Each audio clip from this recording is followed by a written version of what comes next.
Ladies and gentlemen, welcome back to another greatest episode of Sparta XU Network. I am your host.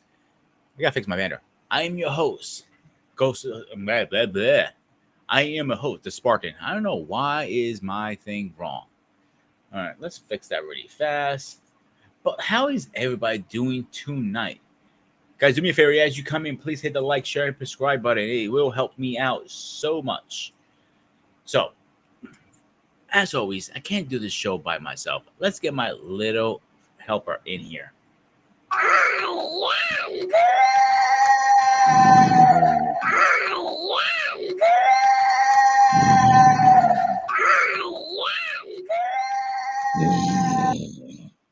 It sounds like you're having a fucking seizure over there.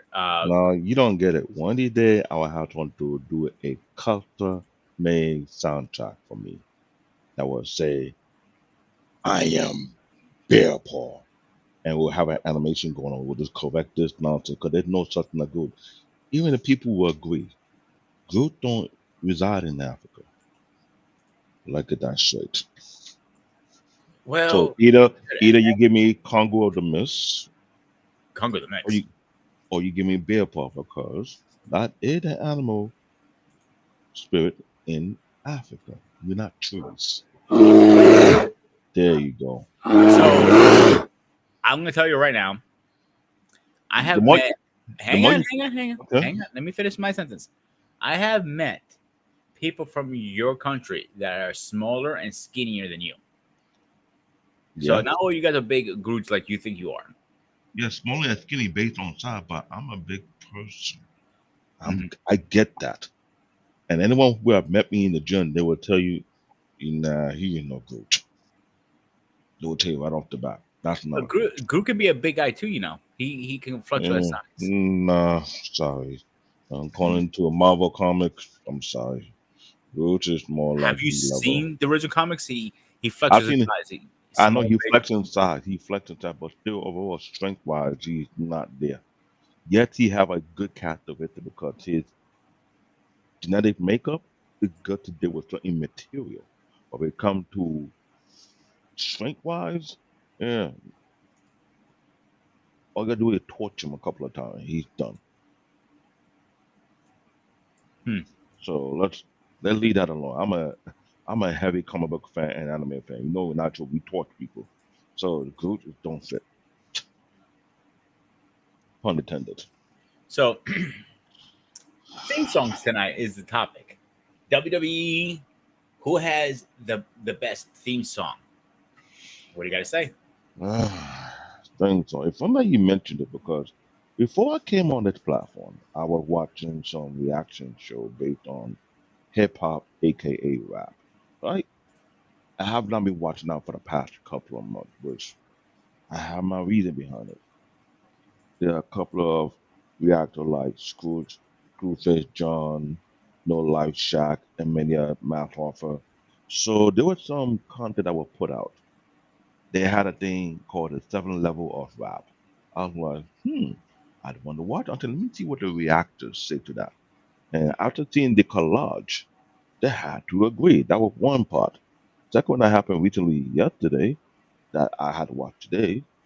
Screwface John have a diss rap against Drake. But he found out his name was mentioned on a lawsuit on document 79. I was like, oh boy, Oh, that here has we nothing to go. do with WWE, bro. No, it don't have nothing to do with them, but the thing about it though, theme song, a lot of rappers help write or help influence some of the theme songs that we use in WWE. So when you come to with music, you had to give perfect example. Roman Reigns song is a sample song from another original beat from outside WWE. Trick song, whoop that trick. If everybody know where the soundtrack, the original soundtrack come from that movie where the original artist who wrote that song, it had been sampled. So anyone who understand hip hop, understand rap, understand music, and you love wrestling, you can tell certain songs have been sampled from certain artists or rap artists or beat maker. Where those theme song is very catchy and it will play out correctly. So, for someone who into music for so long, mm, I get it. So when we want to talk about theme song, entry song, some was good, some was not good. Some need to be replaced. Some need to be tweaked a little bit. Honorable mention will be from Breaker. His theme song from NXT is better than the theme song you have now, in my personal objective view. Who was it again? Braun Breaker, the theme song they had set up for him in NXT, in my objective opinion, and I'm being biased, objective opinion is better than the one you have now on Monday Night Raw. Because even though, yes, I get the time to play, but the feel according to his character. Because the one he had in NXT, it had what they call a fear factor. It made him look way more scarier, way more threatening when he was in NXT, when he was coming out in WWE Raw roster. You have to be real because here's the problem. Certain theme song, how you went about it, how you do it. If that theme song made you attractive from NXT, keep that thing song when you're coming into the main roster. Get who did that? Glorious. That was a theme song for what's his name again? Wrestler from TNA who went to WWE and NXT. Then he did a few stunts on the main roster before he ended up being the backdoor director. His theme song was off the hook. Which one is The, this? the guy had a theme song called Glorious. He was part of the new eight, no, not new eight outlaw, beer company. Here When come. you know beer company from TNA, that particular tag team group with James Storm and what's his partner name again? They had that thing to say James Storm would say beer, the other guy would say money. He was an NXT champion. No, he was a TNA champion for a good while before he came to NXT, and he won the NXT champion. His theme song was named Glory. I forgot to Bobby Roode. There you go. Bobby Roode had a great theme song. That theme song was catchy. When he come out with the entry, I was like, bingo, that's fit him. That's how you put to it. And when he came to the main roster, they didn't switch it. They kept it because it was catchy. It fit the persona, and that's how it's supposed to be. The part what I noticed him for a while was if you want to get people who understand music very, very better and who love wrestling, they will call it out. Some things song need to be switched out. It didn't fit the character. It didn't fit the persona properly. I would say honorable mention Braun Breaker. I got nothing against the new song that he have, but it doesn't play his character well. So I did a Google search as you were talking for theme songs. Here's the couple of top one. And the number one is actually right now is "Breaking the Walls Down" from Chris Jericho. That's iconic. You cannot beat that. You And just can't. second one is Metallica. Who is sings the song? I can't remember the name. Whose theme song is this? Let me look it up actually because I don't remember the name of I just don't remember who has that theme song. Thank you, Mariana. Thank you. Hmm. Undertaker has one of the best theme songs. Oh yeah. Oh, Edge's theme song. That's what it is. That's Edge's, the 2004 version. When he came back after his injury, because originally he had Hmm. Rob Zombie. I thought Rob Zombie is one of the best, personally. But and fun fact, the who sings the beginning of that song? That's his wife, actually. Interesting. Yeah, John Cena's in third. Its time is now because he had two versions. Remember, he had the original I and then he I switched. know we're life. Then you had the Yeah, time it now, but the CM thing is, Punk is on fourth. Again, that's a wow, argument. This Fire Burns, I believe that is. I want to say the Fiend. I'm not positive on that one. No, because it's the '06, not the Fiend. No Chase in Hell. Yeah, I can see that because that was everybody uses. Vince McMahon, that personified Vince McMahon because what he have been for that company, even though the backdoor director, the backdoor cast, and the wrestlers of younger or they will say that song fit Vince McMahon down to the T. That's who he is. That was a character. So after that, we have the Real American, like Mariana mentioned from Hulk Hogan. Then it's Life is Sad. That is Randy Orton's '04 version. Hmm. Then he had Broken Dreams. Then Randy Orton's again, Burn in My Life.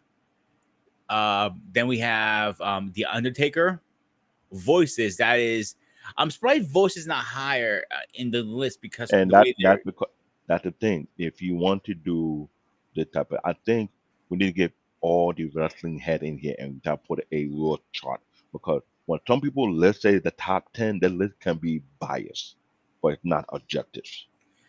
I'm not disagreeing one bit because it's also who you liked. That's the other factor in it. So next one is The Rock, Kurt Angle, Burning My Light. I don't know who is that one. You know what's funny? Among this is top 10, right? Top 20. This is Top actually. 20. So I want you to continue with the top 20. 'Cause I want to see if it's certain theme song is not on a list that I know it's BS. Continue. I'm going to share my screen, make it easier on myself. Yeah, sure, because I want to hear and see. Yeah. So where would I leave Oh, off? oh, it's not ranking. Okay, there's no ranking here. Yeah. So I'm just reading across the board the way I think it is. Uh, where did I leave? Burning My Life. The game. The game, I think will be. I thought it'll be a little higher than the list than it is. It's alright, but it's iconic. And he has three versions of his theme song. Remember that he has I three know. different kind of versions. Head of the Table. All right, I knew that was coming right there because everybody loves that Oh song. no, I know. No more words. I believe that was later on. I won't do what you tell me to do. I'm trying to think who that Mm, song is because no, no, I no. remember if I hear it, I know who it is. That's the thing. No Chance in Hell is twice on here. That's the funny part. Boyaka 619. It Yeah, catchy. It's good. It's I like the iconic. original. I like that 619 version versus the Bokia 169. Again, I might be a little biased on that. When in Uh, My Faith, No, Tokyo Shock, no. Graveyard Sympia. I believe that's the Undertaker, if I'm not mistaken. Maybe so. Yeah. I'm Walking Alone, Batista. I can tell you right now. This one I'm not sure who. Oh, that's Tina. Basic Economic. That's John Cena. Yeah, I saw the name on the bottom because he made his own song. Real American again. This is repeating. Some of them are Uh, repeating stuff I saw. Let's see. You Mind think you Time, know Triple me? H. Kingdom. Who's the Kingdom? I'm trying to think who I that don't is. know. My Time. That's Let's Triple see. H. That's the repeat of the game, pretty much. That was the newer version of it.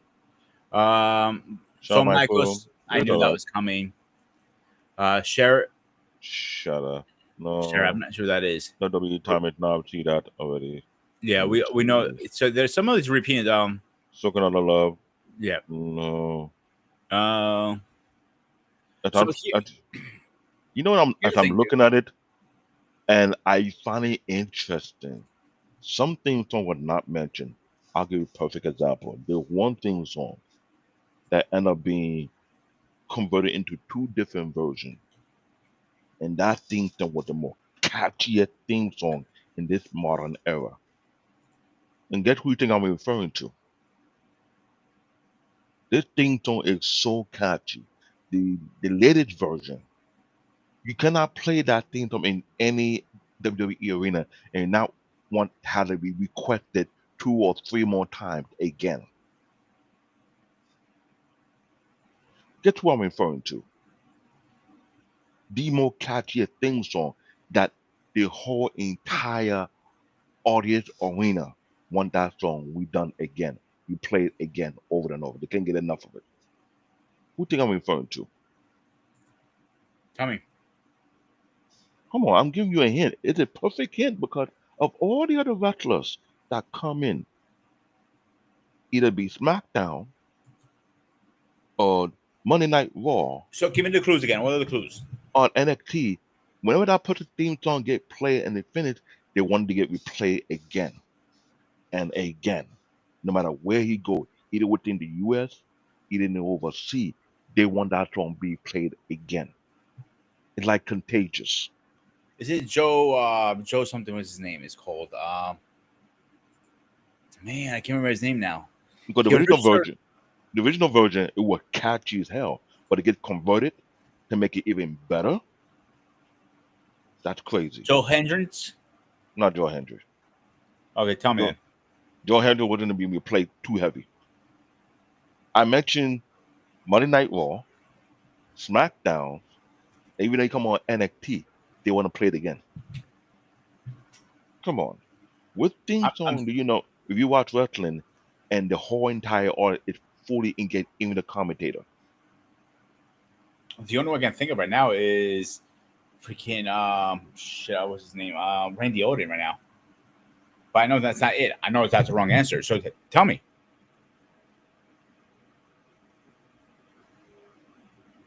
Go ahead, You give David. up? Jay Uso theme Yeah, song. go ahead. I say Jay Uso theme song. Day Oh, one shit. ish. That was the original one because I saw a clip of Jay Uso say how him and Butter came with a new theme for themselves. They were doing when they did the paint, the face paint, everything, and they want to And change it for Butter. the whole clapping thing, and they were saying some Samoan some Samoan stuff in the Yeah, first. that was for the first, and they decided to make a change. They said they went to the shopping mall, got some hoodie. They wanted to say day one shit. Then Jay was like, no, no, no, we can't do that because bitch not gonna like it. So they went from day one it. What's the guy name from Hot 97? He said he's also a DJ. He noticed that that change was iconic. He also accommodated for WWE. He mentioned that as a DJ, I knew I was surprised and y'all was slick to get away with it. They would say day one ish, also penitentiary. Their theme song was so catchy. And they were a tag team. No matter where they go, it got to build momentum over time. Then it got gully when they had the belt and the Judgment Day came in and did a promo against Dominic and the Judgment Day, and they did them. Everybody know that was the best promo, hands down. Was it down with that? The day one is theme song when the Uso had it. Then when they got separated, what's funny about it, they made Jay Uso keep it and modify it, while they give his brother the different one.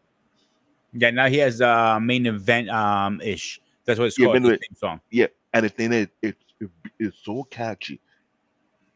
Even Vince, not even Triple H noticed this. When they go on tour outside the country, the audience do not want to let. And here's the problem: when you see Jay Uso do this, Triple H said you might well have to do it again because they're not gonna let go. You know how many times he will come in with that thing, and the audience kids, come on, who had a reaction like that before Jay Uso? Now, Randy Orton theme song, I'm not gonna lie to you. When he on tour and they go to other countries, and I hear his song being sing by the audience, I get goosebump. Hmm. That thing make my skin go goop. That way you know that certain theme song you're not getting rid of. Bobby Roode theme song was the same way too. Goosebump effect. I felt like that with a couple. Stone Cold was one of those guys. I felt like that when the glass Ooh. break. Psh, you're looking at holy shit, he's back. Like it was Now, like the ick factor. Like they always say, those guys had it. Undertaker. I remember when he first came back after he was compared dead, and he came back. American And Badass, that one don't go nowhere. That is stuck with him. what the Dead Man Walking?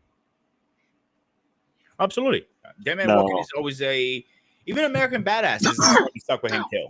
I just watched an interview recently, like on 6 Feet Under, of him talking, and somebody asked him like, "Would you ever put the hat and put the hat of the dead man back on, or the whole. It was. I'm not power coding. He said no. Simple reason. There's no money enough to destroy my legacy. When Bingo. I had the match with oh my god, what's his name? Oh, wait. No, it wasn't Reigns. It was somebody else. He was a TNA Brock, wrestler. TNA wrestler. Yeah, then he came over. Wow, I can't remember his name right now. He's feuding with oh shit, what's his name? He has the belt one now. Wow, I'm having a brain fart, guys. Help me out here. You talking about Trick Williams? No. No. It wasn't TNA. It was TNA.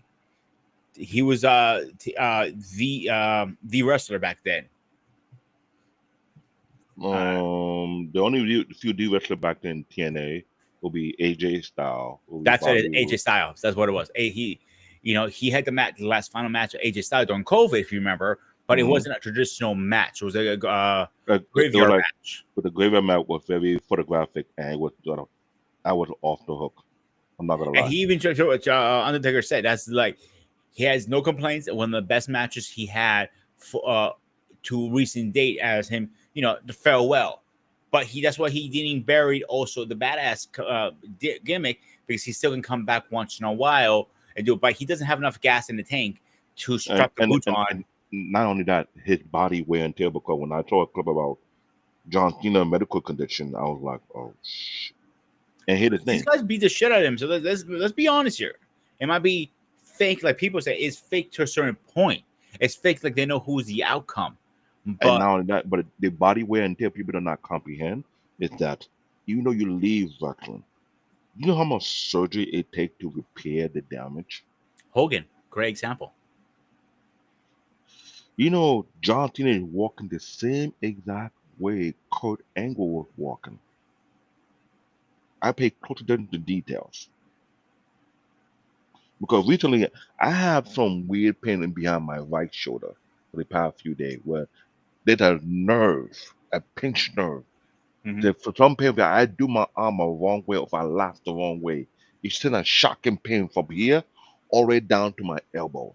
I have to do all kind of stretch to pull that muscle. I'm like, the only time I know that it works for me to pull it, if I'm pulling it much heavier kind of weight to exert the force to make it pop out. So I get the kind of pain that John Cena go through because he had to hunt back. They said when he gonna do a match, he had to take a couple of injections of steroid so he can. You serious? And while he playing, doing his last few matches left. When he's in Hollywood Hollywood red carpet walk, he hunts back. He hunts forward. So imagine if you had to go and do surgery and have your whole spine be reinforced properly with steroid and correct that mess so you can walk normal again and remove a lot of pain.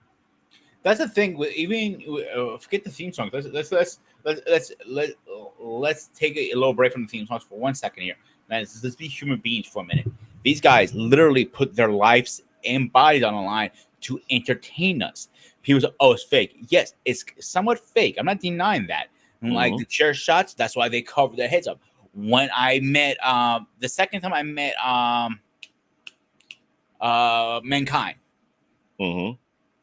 Well, Paul was with me. He said maybe I could have put Black Copper headshot. Maybe I shouldn't jump off the cage. He said he's from all the wrestlers from the 60s all the way to now. He's the one who took the most damage to his body. I believe. And he's having so much medical conditions. Not even funny. And he is bad. So, like, I hate to bring this up because of the tragic events that happened that night. But Benoit. We talked about enough, but let's leave that one alone. We talked enough about that one. Let me say one thing, and then I'll rest it there. I'm not talking about the career. I'm not talking about what he did. His brain, all those shots. I was watching recently his finishing move, the headbutt. People don't understand that between the chair shot and the headbutt, his head was fucked up. CT thing is a real fucking thing. Let's be honest here. Let's move on from that. I don't want to talk anymore about it right I now. know. That way I'll tell you I'll leave that alone because that's a very.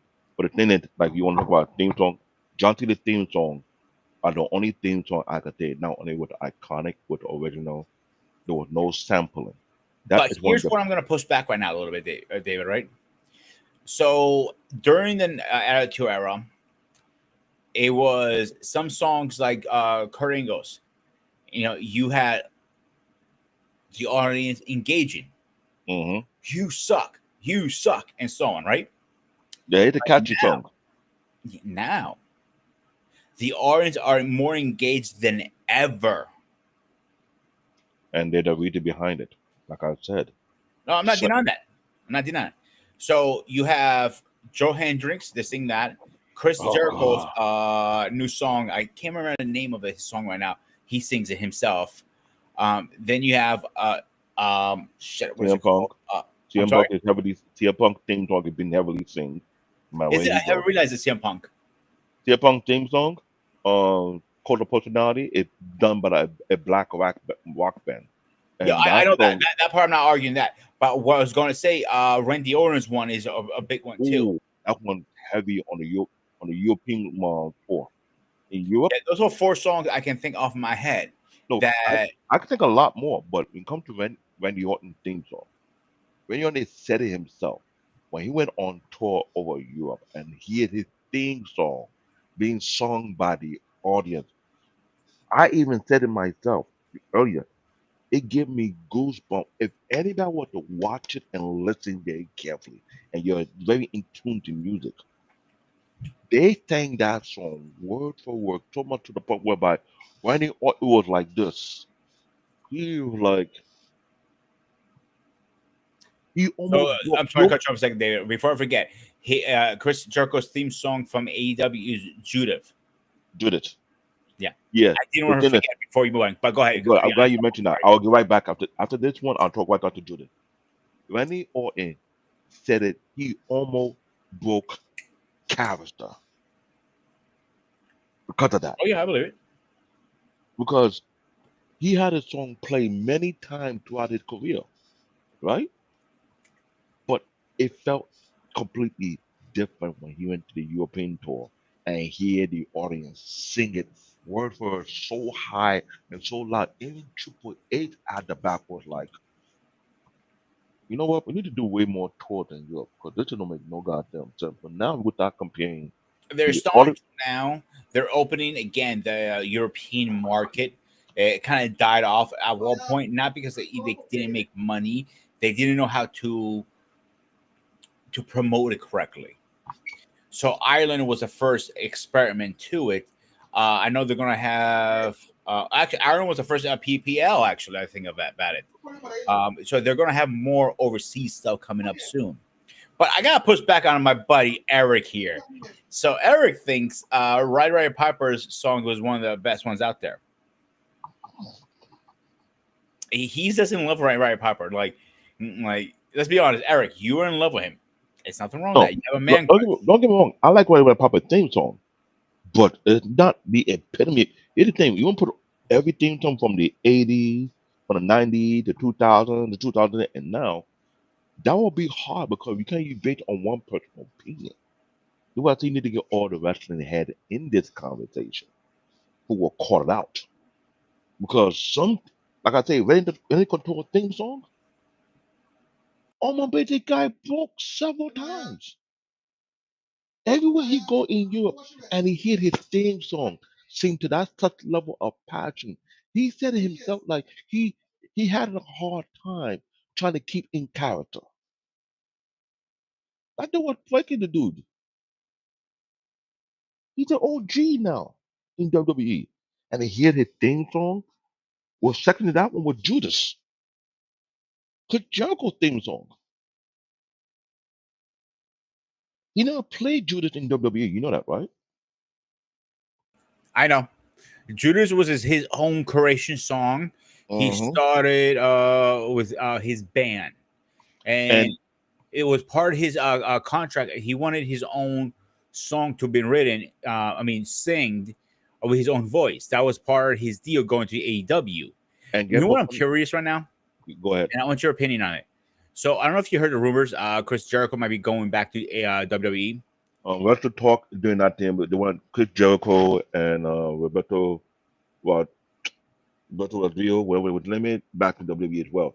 Now, chances are it may not happen because Chris Jericho signed a unique contract with AEW. But He didn't here's the sign nothing. thing, His contract is up to for a reorganization very soon.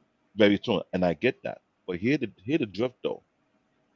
Chris Jericho have a major influence in AEW, far more than he did in WWE. That is one. Two, anybody who was watching AEW for a while, when he played a theme song, do the regular wrestling's TVT and do the pay per view let you know how big his theme song is. Do you hear the whole entire? Let me refresh everybody's memory. If you see the one that did the pay per view in England at the old arena, when they played Chris Jericho's theme song, Chris Jericho, even himself, having a hard time to keep in character. They sang his song so hard and so heavy. You see the guy's face, he was like, and they didn't want to play my song in WWE. And look how my song is sounding in these people's lips. So here's what I'm going to push back with Chris Jericho thing. Is I Mm, think Jericho has said it. He'd like to finish his career where he was mostly made his name in WWE because okay, he's about to retire. He have said that multiple times. and I get it. So He can't retire in WCW because that's where he first started. He made his WCW. name Oh in yeah, he's out of his name. see, I know, but he made a bigger name in WWE. Was it correct? So when he came to WCW, they didn't. WCW was such a fucking hot mess. They didn't know what the fuck they were doing. They were blowing crack up their asses and snorting shit in their noses. That's how bad it was. You know who to Bro, blame? Chris Jericho said it. He received a FedEx letter from them. He opened it. It was an empty envelope. Like, what the fuck is going on here? And I'm You not saying that know who to was blame? part of the reason he left, but he knew he wasn't used correctly. Know who to blame? So freaking not Eric Bischoff, what's his name? Chris Vince Russo. No, it's both of them. Eric Big Show You think it's and Vince combination? Russo. It's a combination on both. I will give him only 50%, and the other 50 I'm going to give blame to is they gave too much controllability to the wrestlers. Like you saw Hogan says, I'm keeping the belt. I'm not giving it up. This is Listen, I why don't like to talk shit about dead I, people. I know you don't want to talk shit about dead people, But but they let have been me, let me finish my sentence. Okay, One go ahead. second, and it's yours. I don't like talking shit about dead people, but Hogan was a selfish person when it came to business. And I get that. Mhm. Business. But if you didn't realize, if he lost the belt, he could have made more money getting it back when they get people get a more from a baby face to a bad guy. He could have made more money losing the belt a couple times. That's my personal opinion. Mhm. I'm sorry, David. Go ahead. But I'm glad you say your point. Let me tell you my point. Yeah, you don't want to talk negative about dead people. I don't want to talk negative about dead people either. But there are too much juice are being spilled about this man there and why he continued to be the most hated behind the scene in the locker. Shout out to the Steiner brothers. Who was he hated? Hogan? Yes. That's a mixed reviews. Go finish your sentence. I'm gonna push back on When I'm saying that, Scott Steiner talk about how Hogan like to sabotage people just for the sake of he get the better look or he like to tear people down. And now more and more wrestlers from his class, past class, before or after him, are not feeling the beat about how he do business. The promo that Vince McMahon did with Hulk Hogan in WWE was no regular promo. He was actually trying to throw Hogan on the bus, but what he did, sabotage it. But Hulk Hogan has sabotaged a lot of people far more than Vince did. And the reason why when the last time he showed his face in WWE, he got booed out of the stadium. Real bad. Hulk Hogan thought that he still gonna be beloved until they start find out more information about what he did and what he been doing. So what he didn't realize, all the good work that he did for the year over the years, and people start to find out what you were doing behind the scene in the locker room, it kind of like not only overshadowed, it started to overtake. But So here's my pushback. Here's that's my pushback. before you get put back, let me Yeah, go finish ahead. up. It you cannot tell no wrestler who know Hulk Hogan personally who have worked with him and say they're wrong, and they have to put out the information and connect the dot because Dot Steiner, many other wrestlers are talking about it right now. They're interviewing a lot of people who work with Hulk Hogan and figure out why was he hated in the locker room. What did he do that made him to be completely hated? Because let's be real, that booing that happened recently before he passed, it's at a huge question mark. What the hell is going on? What is happening? They make sure you're not gonna maybe you didn't catch on to it. When they were honoring the pattern of Hulk Hogan in WWE, where was Roman Reigns in the picture? Nowhere. It was said they make sure you don't damage Roman Reigns' image and align it. I was like, ooh. So there was more than what we do know. It was much, much more. So here's a couple things. I'm not saying you're wrong. I'm not saying that. Hmm. But a lot of wrestlers have come out, like $1 Million Man, for example. Hmm. Hogan put him over, and when Hogan came back to the company after the Rocky movie, Hmm. I can't remember exactly how the story went. I'm trying to remember how it went. Hmm. I believe $1 Million Man went up to him and goes, "Payback," meaning not like a bad thing in a good way, like I'm returning a favor. A lot Yeah, of wrestlers have said when it came down to the belt, he was very selfish. I'm not pushing back on that one bit. hmm. But when he came into the locker room, he went around the table, shook everybody's hand, he gave everybody a Hmm. hug, he bullshitted. It's like Hmm. he never gave pointers. That was that type of character he was. I know. Like Undertaker was more the guy who gave the pointers out. He was like that's why they called him the the judge in the locker room in a way. And hit it to the two late wrestler who had beef with him also, aka Macho Man Randy Savage. Oh, he had some severe beef with Hulk Hogan. And the Ultimate Warrior have the same thing too.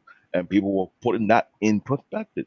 Yo, he was doing people So dirty, here's dirty, my dirty. only thing with the Ultimate Warrior. You have to understand it. Ultimate Warrior have said this before he passed. The problem with Ultimate Warrior at the time, he was so fucked up on drugs Yeah, and I get it. steroids. I get You can't count that. You got to push that out of the way. I get the Ultimate And Warrior issue.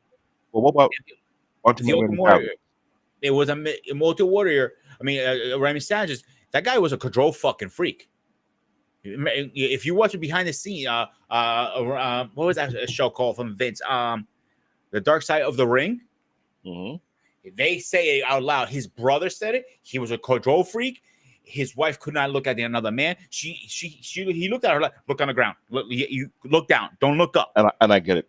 But ain't that So a mirror image of Hulk wait. Hogan? Let me finish my sentence. And the floor is yours. Okay. Then she left him for a few days just to chill, cool, get her thing because she went with his wife, ex-wife now.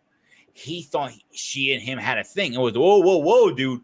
Everybody has said that was a big misunderstanding. And there's one thing Hogan regretted today. He's like he wanted to patch that problem out, and that never happened. Hogan has said it multiple times on an interview. He wanted to clear that air with him. It doesn't matter I who'll be friends. He just want to clear the air. I, Go ahead. I I'm sorry. understand. I understand by being a control freak with more Macho Man Savage with his wife and everything. But we have to know that era was a very sick era. There was a lot of controversy with concerning with women behind the scenes in the locker room. And I'm guessing that was Macho Man Randy Savage a way of protecting her because the crap that was going behind the scenes during the Vince Men documentary that being voiced out of what they got away with, you got to ask yourself this question. You think you want to blame Macho Man Randy for doing what he was doing, knowing the fact they were going on, and Vince did nothing to stop it, but allowed it to continue? So If you want to do way more, don't want to be a wrestling show. We didn't start diving deep, start pulling out receipts left and right, start connecting the dots, like a detective investigator. You start connecting everything. You start to realize the big picture, like, oh, it was really been going on. So I get it.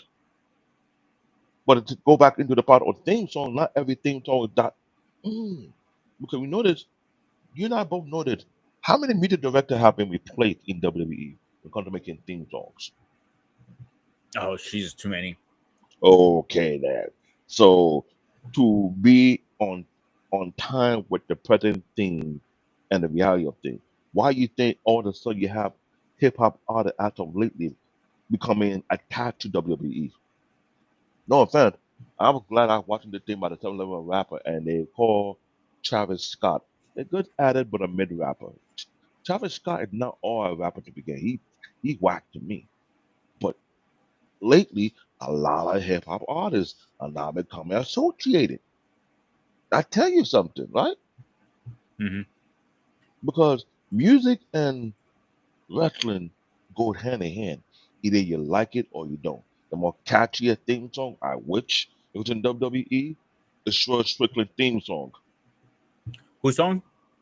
Swerve House, Swerve Strickland. So here's what the rap artist is thing. Okay, so I'm gonna start with Snoop Dogg first. Snoop Dogg, the reason he showed up and he has a great relationship with WWE, even after his cousin left, is because of his cousin. Hmm. People said it was, oh, Vince got no, bro, no.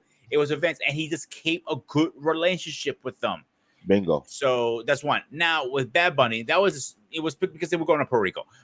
That's simple. It was a promotion thing, and Bad Bingo. Bunny is the number one Puerto Rican guy in rapper. Puerto Rican rapper. Is that fair to say? Huh. I'm not No, sure. Puerto Rican. I don't know. No, he the number one Puerto Rican artist, not Okay, rapper. I apologize. Then I'm not a Bad Bunny fan, so I wouldn't know. So I'm here to correct things. you know what, David? You've reached your limit on talking. Shut the fuck up. Forearm, blazing, middle finger. I swear to God, one of these I'm going to chop that goddamn fucking finger off. But Don't worry. seriously, all joking aside, I think, and I mean this, Hmm. if it wasn't for Puerto Rico, Bad Bunny would never be on there. And some other artists, like I can't remember what artist was. It was a rapper. He's literally smoking a joint as he's going to the But States. let me stop you now. Bad Bunny and there's a very few artists are known not only in Puerto Rico but also in South America. Because when it comes to the South American Latino music genre, you cannot say Bad Bunny is not up there. Because I'll be real with you guys. I'm in New York City, Brooklyn, New York. We have Bushwick, that Latino community over there. If I go over there and say Bad Bunny sucks, I might get myself in trouble because Bad Bunny is considered one of their icons there. So there are certain artists in the Latin community that hold dear, with no I'm not, different from not disagreeing with with that. no I different 100% from agree the with black community, which is we have section to it. There's certain artists we hold dear and certain artists we want to kick out. So Puerto Rico is where the island where they were trying to do the big promotion, and Bad Bunny is no heavy. So I'll they use, okay, I'll use another they example match for you. they matching with Damian Priest, and even Damian Priest said that one was more of a big deal to the country. And Vince, no, Triple H noted that's the best way to play it. But what other artists besides Bad Bunny do you think they would have a great connection with, even the fact, even to do a wrestling match with? Say that again. What other artists besides Bad Bunny do you think would have a greater connection with the WWE audience?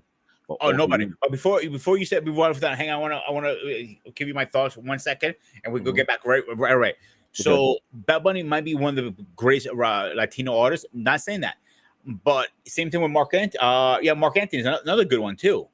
So yes, I personally don't like Bad Bunny. I just don't like his music. It's not my cup of tea. And I told to a lot of Puerto and I Rican and I people, and I give you that, and I give you that. Mark Anthony, how many times you see Mark Anthony pop up in WWE?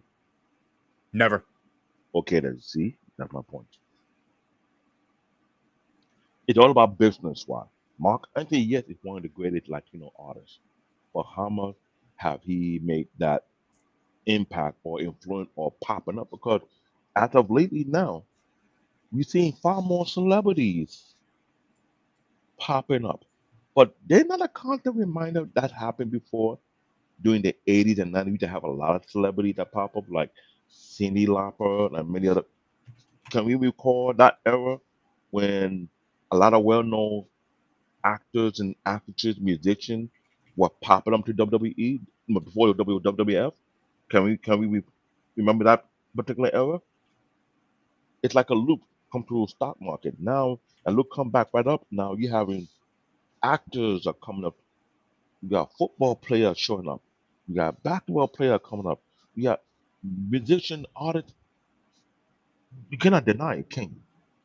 Flow Rider was another one. Motorhead was Bingo, another one. Ice-T was another one. Snoop bingo, Dogg, Kid Rock. bingo, Kid Rock because he did. bingo. He has a great relationship with Undertaker, I believe. I'm not 100% sure. Me Green Oakland song. That's I read that wrong. My bad.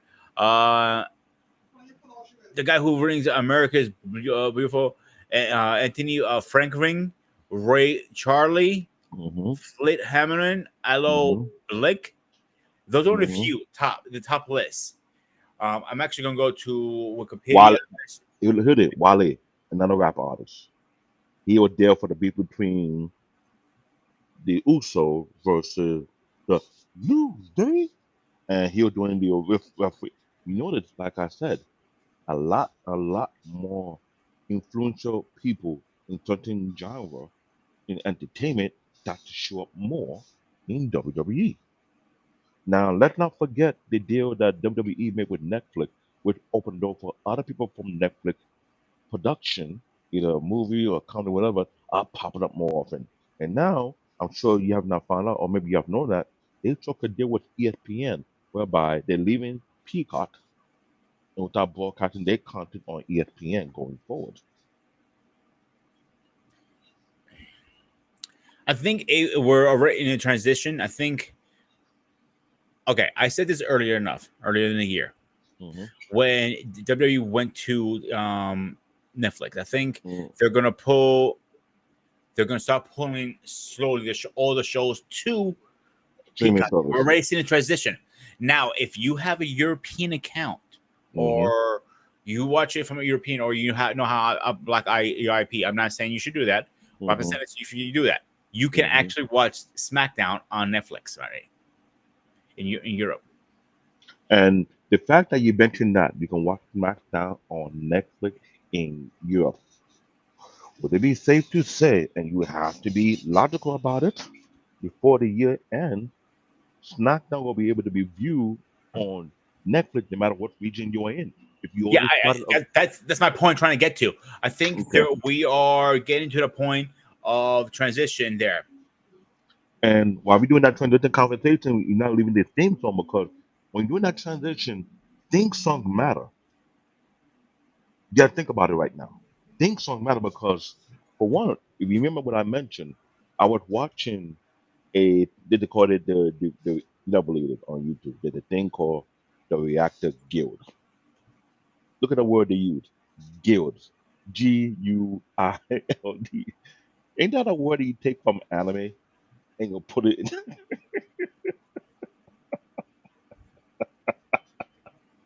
And the fact that these people are running with it and they're letting all the big reactors.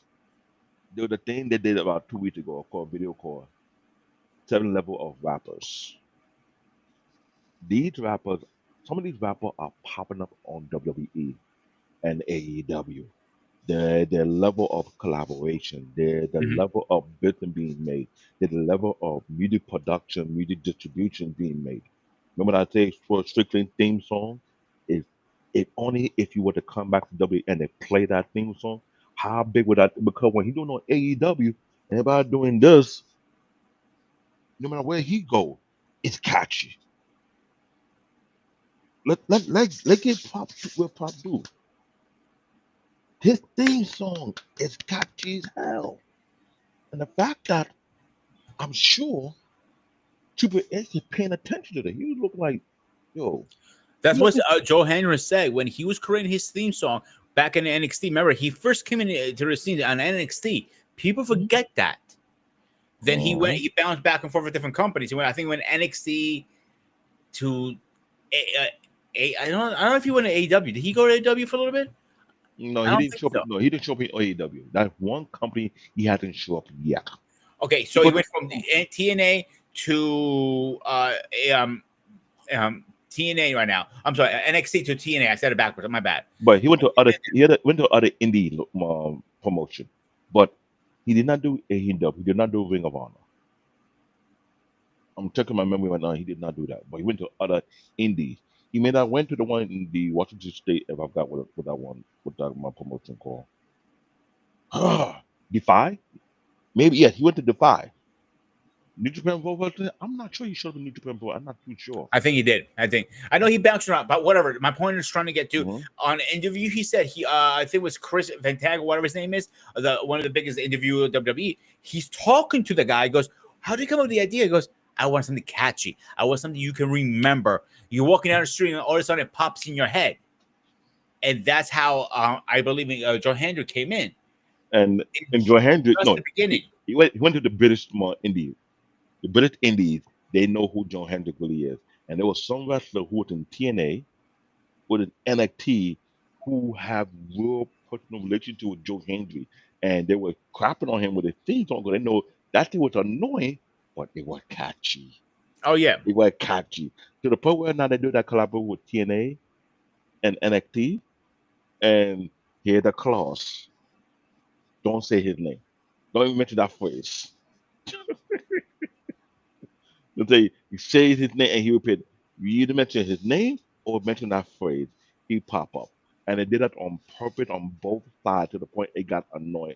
On NXT, it become way more comical, whereby if you don't say his name and say it, and you see all the rest of it, it was like, yo, what the hell? But the thing is, I gotta give shout out to Shawn Michaels who caught on to the marketing, and you know what? Let expand it more. Let make it more annoying but catchy as hell.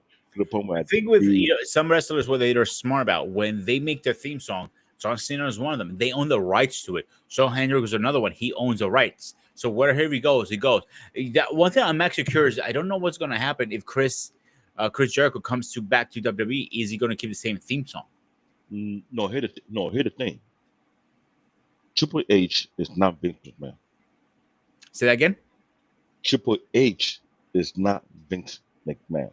Oh, no, I'm not disagreeing with that. I'm not And disagreeing with that. I know that. I believe. and the reason why I'm saying he's not, he understands the wrestling map better than Vince McMahon because if Judas is that catchy and that heavy outside in WWE, why not bring that same heat over here? Because here it is though. Let me give you a perfect example. AJ Styles. AJ Styles had two theme songs. You know that, right? He had three, I thought, at one point. No, I mentioned two because the one he had in WWE, they don't want that one is heavy and catchy in WWE.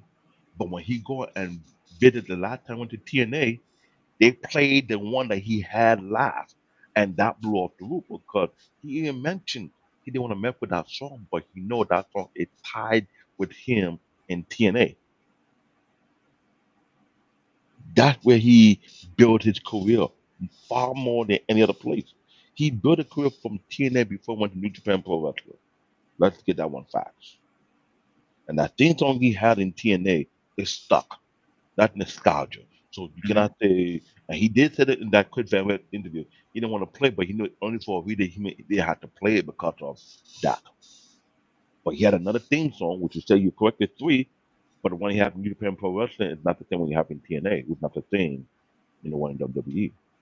You're not right. The one in WWE is better than the one he had in TNA, hands down. Now, Trick Williams. Anybody watch the movie understand theme song? Trick Williams theme song is almost you would consider a parody from the original theme song in the particular movie that this actor, what is his name again? He was the original actor for War Machine before they replaced it with Don Cheadle. What's his name again? I hate hating people names like that. Hold that thought 1 second until you come back to it. I gotta address one of these comments because Our buddy Eric is on a roll here. So Uh-oh. first of all, let's go with the first one. That is a point of view because his, in the Latino community, that is a good. They love their music. So if you ever been to a Latino party, is a No, great party. Eric, I give you this one advice. Don't go to a Latino nightclub and they're playing Bad Bunny and you say he sucks. You on You're not your gonna own. survive. You better have your will ready now, buddy. You on your own, my brother. I do not know you know habla English. So second comment. Jericho needs to retire. He's retiring soon. Like I know and here's the thing: he doesn't like Chris Jericho. I'm trying to figure out this fascination of all the good modern wrestlers Eric hates. I know you love the big attitude era. I mean the territory era, and I'm not disagreeing with you one bit. It was more competition back then, but Alfonso, you got to give Chris Jericho credit when it's due. I get what Eric coming from with Chris Jericho because they're reading to a point whereby people going to hate Chris Jericho because one, he was a disruptor during the Attitude Era. That was one. Two, he was like, I don't know, you're not gonna like it. He the old school version of the Miz. That was Chris Jericho. Know how Miz is right now? Annoying, obnoxious. He's not up there, up there. They look at Chris Jericho that way because at the time that there's a huge, massive rivalry between The Rock and Stone Cold. He exploit that rivalry so he can have his way and become the first undisputed. Mind you, everybody was wondering who will be the real undisputed between The Rock and Stone Cold. Remember? They did that Mhm. little tournament thing, and Chris Jericho spoiled it. The same way Chris Jericho spoiled it, the way Miz was doing that thing now, Miz could not follow through with that thing. Guess who's doing it better than him? Seth freaking Waller. Seth freaking Waller is doing what Miz supposed to be doing, but Miz don't know how to follow through properly. So they passed that responsibility to Seth freaking Waller because Seth freaking Waller is doing it better. Seth freaking Waller is a better disruptor than the Miz and Chris Jericho. Oh yeah, Chris. Seth Rollins learned from one of the best, Triple H. hmm But what Behind he the was doing, scenes, he was taking him under his wing because he uh was the one who wanted to listen the most. Now you have oh, Roman Reigns. What? I struck a nerve with Eric. Look what he just said.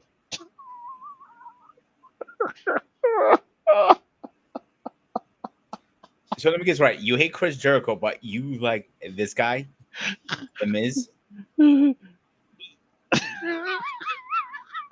Okay, Eric, I don't think we can be friends anymore because do you ever understand? The only reason Miz got his job because of MTV. That's the only reason. I know, but remember what I just said just a while ago. Chris Jericho, the OG version of The Miz. They're the Oh, I correlation. missed that part. I'm sorry because I was thinking of my next thought. I apologize. I didn't miss that. I thought okay. Now I see. He doesn't like the Miz. Okay, okay. Never mind. We're cool now, Eric. My bad. I misunderstood. I misread that. My See, bad. My bad. and this is why you need me here to correct the mess. Anyway, most people don't. That's one thing I would say. Most people don't realize the Miz got his job because of MTV. That's the only reason he won the Tough Enough back then. Not only that, I hate to say he's the most successful one that came from MTV. The most successful. He last Yeah, he, but he he's also outlast. most pussier one too. Because what was the name? Daniel Bryan set it they were in a table before a main event, and he fucking flipped the fuck out of him. He goes, "You wrestle like a coward." He goes to him because you never get hurt, you never do anything crazy, And and this is why this happened on Monday when John Cena was sunning Logan Paul for that same bullshit. But here the correlation. Logan Paul and Miz came from the same hometown. They're both from Cleveland. They both pull out that coward bullshit. who's this? Logan Paul. Because I No, watched Logan that. Paul's not a real wrestler, bro. Don't get me. Still get I me. know. Like his brother, he's not a real boxer. I Fuck know. you for saying that. I know. But here's the thing. He's not a real wrestler, and I'm glad you mentioned that. But the way John Cena buried his ass on that promo, he said, "You have the nerve to talk about you give your all in the last 23 matches, been here 23, and I've been here for 23 freaking years. I was like, oh, I think I can oh, remember it was Logan Paul or Fury who said in a private interview, like they think they're going to be able to take over John Cena's place to carry the company. I think it was Fury, to be honest with you. yeah, but Fury, you see doing that over time. here's the thing. John Cena give credit due concerning Logan Paul, but he call out the BS. And everybody know Johnson when he going down that route. You need to learn what John Cena what he is. Everybody say John Cena was the barrier of talent. Am I wrong? I don't know. I can't answer that question. No, if you can answer, then we need to get other wrestling here because what John Cena was known for, he buried a lot of talent, and you feel like they're not up to par. No Vince McMahon, he had to call, he had to grab the brass. There's one time they used John Cena to put a check on Roman Reigns and see if he was ready for it. And one of his promo battle with John Cena will bury him Oh, the until he hand. No, okay, so that part I will give you. I think John Cena was not the only one. Undertaker did it. A lot of they would check you before you go out there. Like, listen, you better get your shit ready, bro, because now you time to take your little boy pants and put a man's pants on, and and the get to thing work. is, John Cena, if you think CM Punk is deadly, John Cena is worse. John Cena will make you want to pee or crap on yourself in front of live. And when he did Logan Paul, I watched Logan Paul. I can tell you this guy was feeling broken. Here's the thing with with John Cena versus these new guys who are wrestling now, Hmm. like Logan Paul, for example. John Cena was in a time still that you had an idea. Let's say whatever it is. Let's make fun of your hair. I'm going to use you for example. Hmm. They will smoke you for that with no Hmm. script. Now it's a Hmm. script, and you have Vince screaming into my ears, just like, "What the fuck is he doing?" Back then, it wasn't like that. They're slowly, finally getting away from the scripts, going back to the old promos. I'm happy about that. And the thing is, I'm glad you mentioned that because remember the time when you had CM Punk doing that little show he did with was it ESPN or what other network? They had that show on the side that he wasn't with WWE directly, but he was doing WWE product, and they were doing that thing with from Joe was talking about how you need to go to promo school. You need to be very good on the mic. You need to know how to use the mic properly. That was the issue with Roman Reigns. Roman Reigns had to learn how to use the mic right. But before Roman Reigns can do that, his cousin got it better than him. Remember I did mention it earlier at the beginning of the show. Mhm. Also, yo, that I will give him promo, that. It took him a while to get comfortable behind the mic. bingo, because There's nothing wrong with that either. The Uso brother had the best mic game.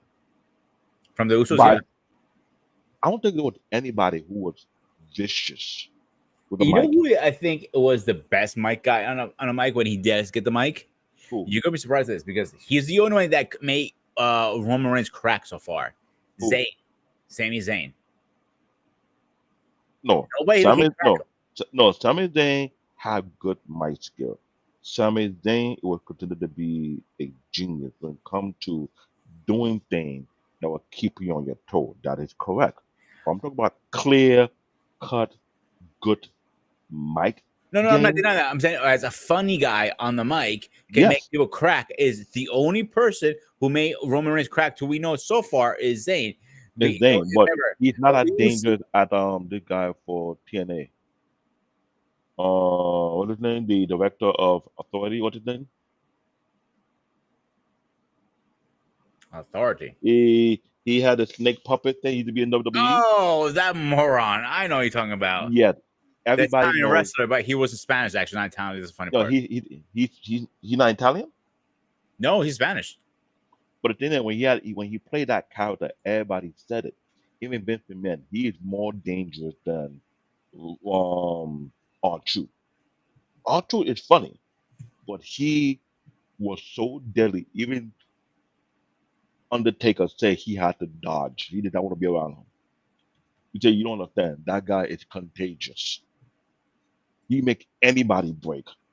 He said he made John Cena break several times on camera. Martino. Thank you. There you go. Santino. He is Bobby, I beyond. send the link to your email, by the way. He is so vicious of a person being funny that if the Undertaker don't want to be around him, because Undertaker knows he will get him real bad. You see how many times he made John Cena lose character on screen? He got everybody lose character on screen. He's number one. R-Truth is number two. Sami Zayn is number three. Santino, it will tell you you do not want to mess with Santino. Do not. Because what he did on purpose, he was slaughtering people neck, and he did it in a way that if you're not careful, you will lose it. Batista said it. They that is one guy you want to stay away from. Undertaker don't want to be around Santino because he knows Santino had that juice on everybody. Vince McMahon knows he don't want to be around Santino because what Santino does, he like the kryptonite. He's the walking kryptonite to everybody. And you're not careful, you on screen and you're live, you're not careful, he will make you break. The same way our truth is number two. Our truth got the best theme songs. So iconic theme song. But his character is meant to break people. Sami Zayn is number three. That thing he did with the bloodline, yes, he is funny. But Mike Gang hand down, the Uso had the best Mike Gang. Because what they were doing to the tag team division and how he was doing them dirty and play them for a fool. You cannot say that that revamp of their character day one ish. That thing became so iconic to the point where it went further into the Ultra Penitentiary. And when he was signing every tag team division, thank you, Eric. Ron Killing, aka All Truth, he is good. And then he said it like Vince McMahon kept him on for so long because he made him laugh. Santino is vicious too. Here's the thing: if you want to do a competition, who is worse between Ron Killian and Santino? Put them both together. I have a feeling Ron Killian will lose character first before Santino. You know who's very dangerous on the mic more than anybody? Who? Who will roast you? Who? Paul Heyman. Paul Heyman is the OG of the OG. Paul Heyman is the brain. Any wrestler that he have worked with will say, if you want to know how to build your character properly, go to Paul Heyman. Paul Heyman is the OG. Paul Heyman is like the professor of the mic game. So that is no argument. There's no debate. There was the reason why they have Paul Heyman be the mic piece for Brock Lesnar. Let that sink in. Mhm. And there's a term called the Paul Heyman guy. Who are the only Paul Heyman guy who did well under him? CM Punk. There's CM Punk. There's Brock Lesnar. There's a bunch of CM Punk, Brock Lesnar, Roman Reigns. Roman Reigns is one. That's from WWE only. We know. WWE alone. Now Oh you man, have I can literally see Paul right now screaming on the TV right now on who? his Paul? phone. Yeah, he Paul? hates Paul Heyman. He hates Paul Heyman with a passion Oh, why you hate Paul Heyman? because of the whole Oh, issue. hold on. Jay Leto is a class on his own. I'm sorry. Eric, Jay Leto cannot be compared, okay? He can wrestle, but his mic game is on a whole different level. Reason why? Act Ric Flair. See, oh, sorry. So the reason Paul Heyman hates him, Paul hates Paul. It's kind of funny. Paul hates Paul. You can get it. That now, that's a merch. That's a merch now. You gotta have a merch with show Paul picture or in a cartoon look. Hate Paul and have Paul Heyman. That's a merch right I there. can't do that because of copyright stuff, and you know that. I know, I But know. I can't use the saying at least.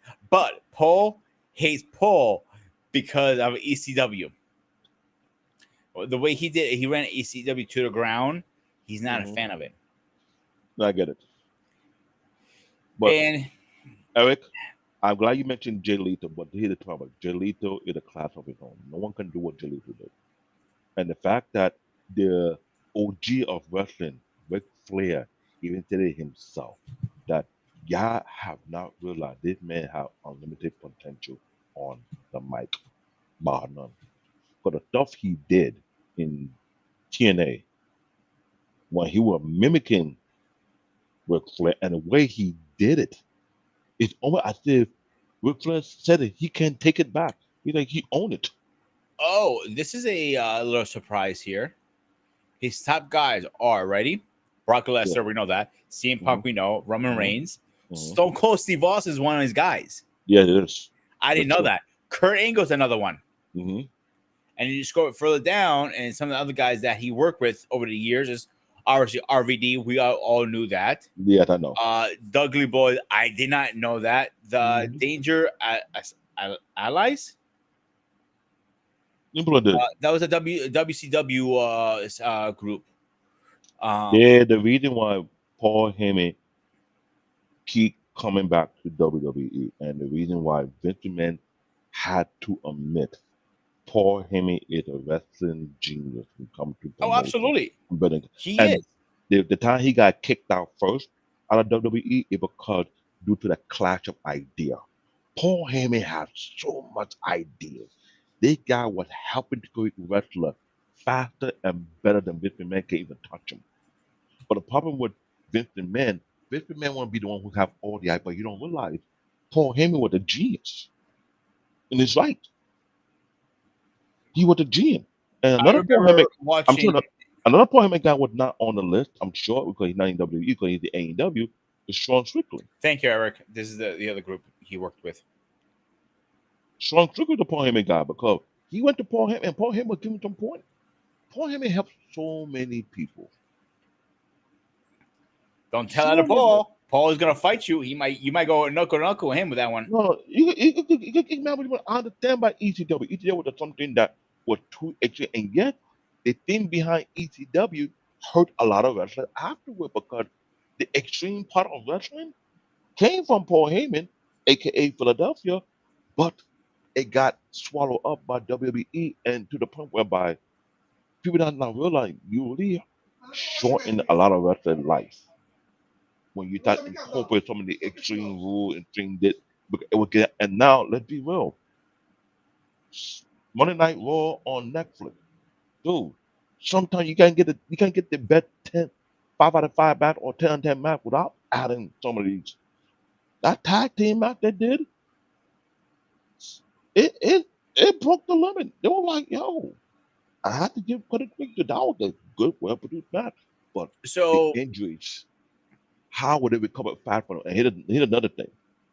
When it comes to physical health and physical fitness, and when it comes to recovery, that is a beyond challenge because you know how much money is being spent to make sure they have the best or the best doctor who can help speed up recovery, and there's certain medicine involved to take because the one in particular, 'cause I tweaked my knee from trying to do way too much squat as of lately.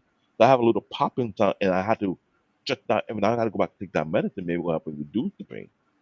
When you got injuries, diet training is critical. Certain food group you're not allowed to take because it can slow down the recovery rate or make it worse.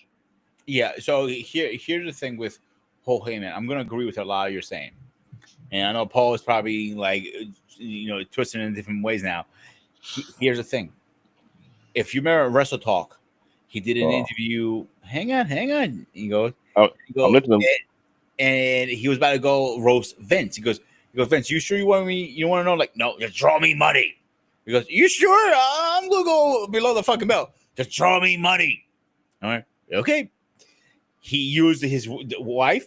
He used his daughter, his son, his grandkids, his late father. He went beyond, and he said towards the end of that, the reason I did that because I felt I earned the right to do that because I worked for his father, I worked with his wife, and all these guys. I'm the only one in a fucking company has a right to do that. I went, oh, you got some balls, dude. You look like and and Mr. Penguin has a lot of balls on him. and it did make him. It did make a lot of money for Vince. Let's be real. You, let's bring it down to the theme song. What would Vince McMahon theme song say? No chance at what? No chance in hell. Okay. On that note, how far can Paul Heyman go to the point where it bring a lot more money for the demon himself? A lot. Case close. Case close.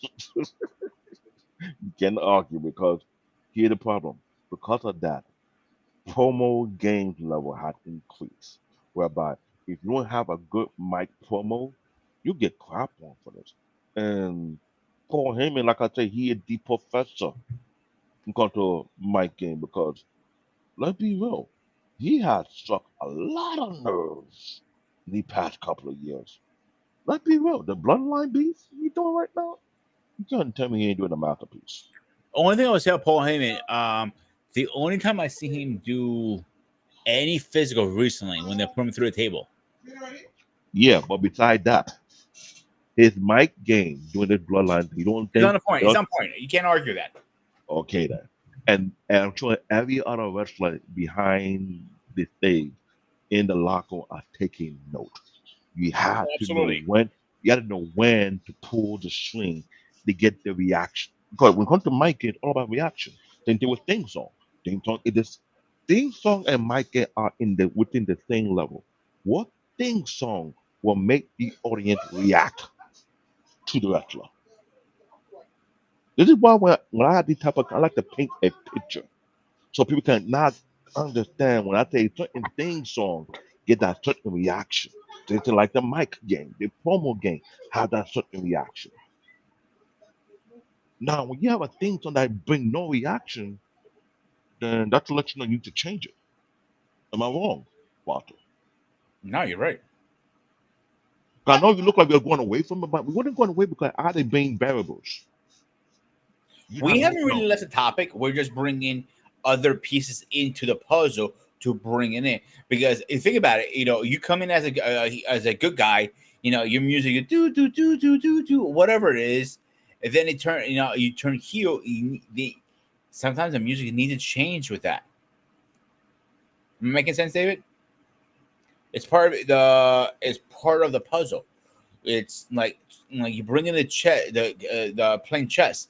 You bring in the pieces all together. They finally come in to the point you win the title because of the new song and everything. And Roman Reigns even said when he came back, he said in So, an interview, he goes like, "I am going to relieve every little piece by piece. I have a new gear set, new theme song, but I'm going to do it piece by piece by piece." so, So Heyman so, probably advised him to do that.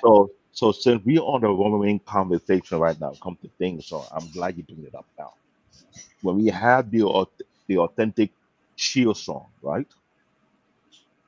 Yeah, When they broke up, who kept the theme song among the three? Roman. Bingo. And when they had the Roman song, they did a bunch of tweaking with it, did they not? Until that little break he did, and he came back. They did a switch to it, did they not? Yeah. Are you talking Now, about when his cancer came back? The break you're talking about? yeah, when I break and he came back and he did Braun Strowman and the Fiend Dirty, and they had to get a team that matched that No, certain thing. he took a okay. So he took two breaks. He took a break during because his cancer came back and he had to go get for treatment. Hmm. Then he came back and he wrestled up to COVID came back, but he took a step down because his person like my mother, for example, has cancer or any I person know, has cancer. I know, Your I immune know. system is already compromised, so he wasn't felt comfortable. And they told him that's fine, go back, go home, and he was ready. He came back, and a lot of times you see him go off, get out of the ring and put a mask on and wrestle with a mask on. Hmm. So that was normal for him. But so Roman is a unique character because they try to push him down. People would throw so hard. And I'm glad you said that. They can't put him down, but who give him the check? Who would check him and make sure that before you get pushed, make sure you prepare for them? Who checked him? Paul, who? John Cena. Remember John Cena? John Cena with the measurement tape. Okay, that's what you're talking about. Okay. So John Cena knew if you, he was letting Roman know, if you want to take this seat that you're trying to take, you might get on lock. Get me doing this bullshit because several times they had John Cena do a mic battle with Roman Reigns. Roman Reigns had to learn from John Cena and get it. The one time he thought he was getting better, John Cena son him on that. Until later on, he said, you know what? He can't be the bad guy. He can't be the good guy. He had to be the guy. He had to be within himself and say, be confident. He had to build that confidence. Then his mic game got better because let's be real. Mhm. Everybody know this. Even CM Punk did that parody when that beat between him and John Cena. Then the class they did that match they had in Saudi Arabia, what do you call it? The little mic thing. Then he was trying to be CM Punk trying to be John Cena. He was trying to play John because you know John Cena was the one who was burying the talent. He had that mic game. He had that string pulling. CM Punk had the mic bomb. John Cena did John CM Punk mic bomb thing and kind of roasted him for it. CM Punk said, "Oh, since you want to play switch role, I will do the same thing too." But CM Punk knows this. John Cena is that one person. If your mic give is not that damn good, they're gonna use him to do you dirty. So when he did Logan Paul dirty, Logan Paul mic game is whack right now. You think his mic is now is whack? You watch the last Monday Night Raw that happened recently.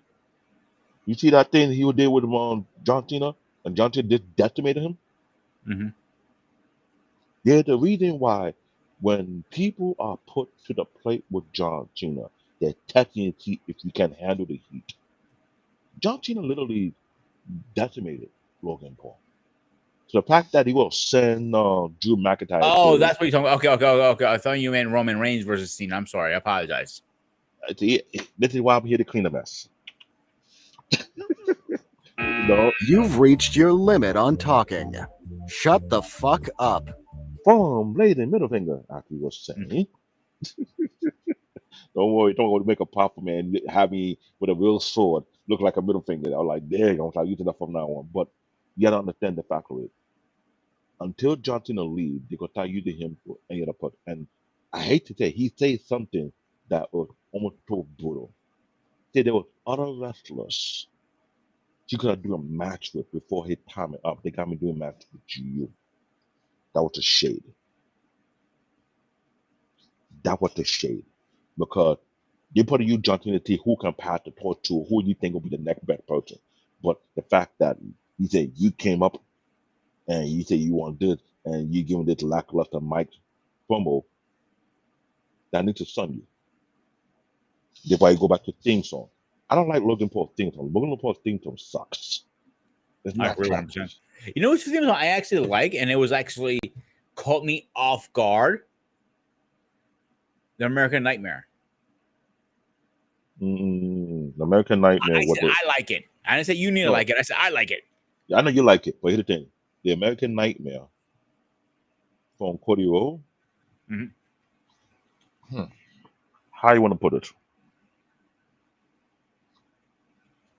It's not as good as American Badass reaction, but the American Nightmare was needed for one specific reason. Cody Rowe had to make that distinguish. I don't remember the mistake just now, and I caught myself in less than a second. Cody Rowe was still under his father's shadow. Not only that, Stardust didn't do well with him before he left WWE and went to the indie. When he did that tattoo on the neck and everything, and you had that logo, his father was the American dream. So, to stay out of your father's shadow, you have to be the total opposite of your father. You got to be the American nightmare. So So let me give you a little history lesson. You know, Cody Rhodes wasn't the first American Nightmare, right? who was the first American Nightmare? Goldust. So when he actually took over the American Nightmare, he ended up picking up the phone, calling his brother, yo, dude, you cool if I use American Nightmare? He goes, I don't give a shit. I'm like, if you know, and he goes, I'm glad he did. I understand the respect, but he did 10 times better than I ever did. He even said it. Yeah, you My right. thing is Goldust, not the American Nightmare. Now you're right, and you're right about that. But the fact that he went so far after making a brand, the American Nightmare had a logo, and that logo was his tattoo on his neck. Yeah, and his father never had a logo, if you remember. I know. And the fact that when he came back to WWE, and the theme song itself was for his brother before. I remember when before his brother had the face mask and everything, he had that theme song. But he made the theme song better for it made the theme song better for Cody. So you know what? That was a very catchy theme song, but it did well with the entry with the logo first, with the sound effect. I'm like, you know what? This one is good now. But So, as time progressed, you need to make it a little bit better. You need to do a little tweaking. so here's the thing with the American, with Goldust and Gold Star, whatever his fucking name was in WWE. Hmm. You're right. I'm good. I'm just trying not to stretch. It was never his idea. That was a Vince idea Mm. to match up the brothers, and it kind of makes sense. He hated the idea from the beginning, and you guys, if they made him similar, like a tough guy, like he is in AEW, he wouldn't mind it as much. But they made him like what's the phone like one young people, David, woohoo, woohoo. So they made him too flirty, to be honest with you, and it didn't work for him. That Mm. was not his character, and even his brother sometimes had a hard time doing those weird stuff he did. Now, look what Wally said, and I'm sure if you agree with that. And I remember what was stay away from. Yeah, absolutely. I agree 100% with that statement. And it's supposed to be like the rivalry of his own father's thing.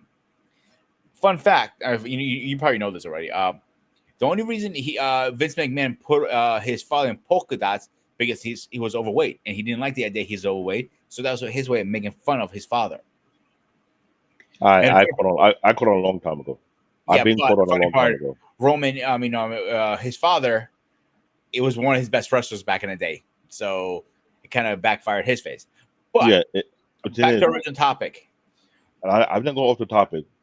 The American Dream knew we were getting mocked. But what Vince didn't know, the American Dream had that skill set of wherever you throw at him, he'll make it gold, which he ended up doing. There's the reason why when before he passed away, the American Dream Dusty Rhodes was a big name in NXT. He one of the main reason why Roman Reigns here today. Yeah, He gave because he was NXT, wasn't he at one point? he was the not only the coach in NXT, He was a trainer, I think. he was not only he was the trainer in NXT, he was the image creator in NXT. He was helping every NXT wrestler trying to find their image that stick well with him. And the best number one student of his class of all time was Roman Reigns, hands down. The the the Dusty Classic, the fact that that was a theme for you to get a chance to win a tag team championship, that was the reason behind that. To pay homage to what the guy have done. Even Seth freaking Rollins knows it. He said that, yo, you don't understand the well of knowledge that the Dream American Dusty Road had. He is his only rival will be Paul Heyman because Paul Heyman is a wrestling genius. This is why we have an issue. We want to talk about wrestling. Who truly understand the business? Paul Heyman, absolutely, right now. Right now, it's Paul Heyman. But before Paul Heyman was American Dream Doctor. Doctor was helping create new wrestlers. While Vince McMahon was like this. This man shit on a lot of great wrestlers who could have become great for the product because Vince McMahon was so outdated and out of touch. You were too blind to see it. Look at what he did with all the old school wrestlers. He threw them to the side, and when they started bringing him back, people were actually a huge pop. And that's the reason behind it. Forgive me, I had to do a little strength training because something cannot open it. So, ooh, I'm getting caught you're, out right now. you're getting embarrassed on camera, my man. I don't care. I had to do because this one, my hand need to be ultra dry. I got rough hand. And then I'm trying, you know what? Let me bring my gloves. I'm sorry. All right, Normally, as you're doing that, let me get our president here. Ladies and gentlemen, please rise.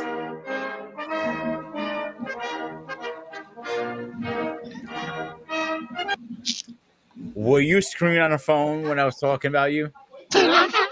yes, he was. Oh, he's pissed. I can see in his face. So, now you say Paul hate Paul. I don't understand the reference. Oh, we were talking about earlier about Paul Heyman, and I know how much you hate Paul Heyman or a passion. But you know your brother over here, I think he's a very good asset to the wrestling world. Respectfully disagree, but nah. Just if you ever watch any of those ECW documentaries, he's probably one of the biggest scam artists of all time, and I think a lot of those guys from ECW never got fully compensated for everything that they did for him. This guy took advantage of people's credit cards and whatnot, promised repayment on stuff, didn't pay guys back. I mean, again, the promotion was bleeding money, and he's a good salesman, and he sold a lot of guys on a dream of where the company was when it wasn't. And it was fortunate that WWF at the time bailed him out. And certainly he's been, certainly on, but his mic skills and whatnot. I remember when he was Paulie Dangerously back in the WCW days. So, I've seen him certainly for a while, but nah, I mean, the ECW days, I think, why he still has a job in the business or whatever is beyond me. But I call it the way I see it. I mean, the guy is, is good on the mic, but, his handling of ECW and watch any shoot interviews on ECW and Paul Heyman and what he did to people. Not a fan. All right, let me ask you this question. So the reason we talked about Paul Heyman and some other things is we're putting a puzzle for everybody about the best theme songs. Just give me like a quick rundown to your head. When you hear best theme songs, what comes to your head really fast? I can't say. I mean, obviously, I have my favorites. I go all the way back before they had theme songs, right? So, I mean, certainly in the 70s into the early 80s, that wasn't a thing until Vince started, putting in theme songs for his music. And then you started seeing other promotions like, NWA started doing it. So I go back and forth. But there's a lot of them. I mean, I was a big Hulkamaniac back then. I admit that. And obviously Real American was like the first one that really popped off. Prior to that, he used to come out to Eye of the Tiger from the Rocky III movie. I didn't know that. Yeah, that was when he first came back to WWF. I don't know if he did it in AWA. I can't say for sure, but when he came in to WWF initially, I say maybe for the first year up through, and when he won the championship afterwards, it was Real American. Now, it was Eye of the Tiger. Now, interesting enough, Real American was supposed to be for Barry Windham and Mike Rotundo. They were like a hot tag team. They were tag team champions at the time. So the song initially was for them, but then they suddenly left and went back, I guess, to NWA, and then Rotundo, I think he went back to Florida, and so they used it with Hogan. And so, so that was, something that it definitely, took off with him. So, obviously that's going to be a favorite of mine because of the time and the era and whatnot. Like I said, I was really into Hulk Hogan at the time.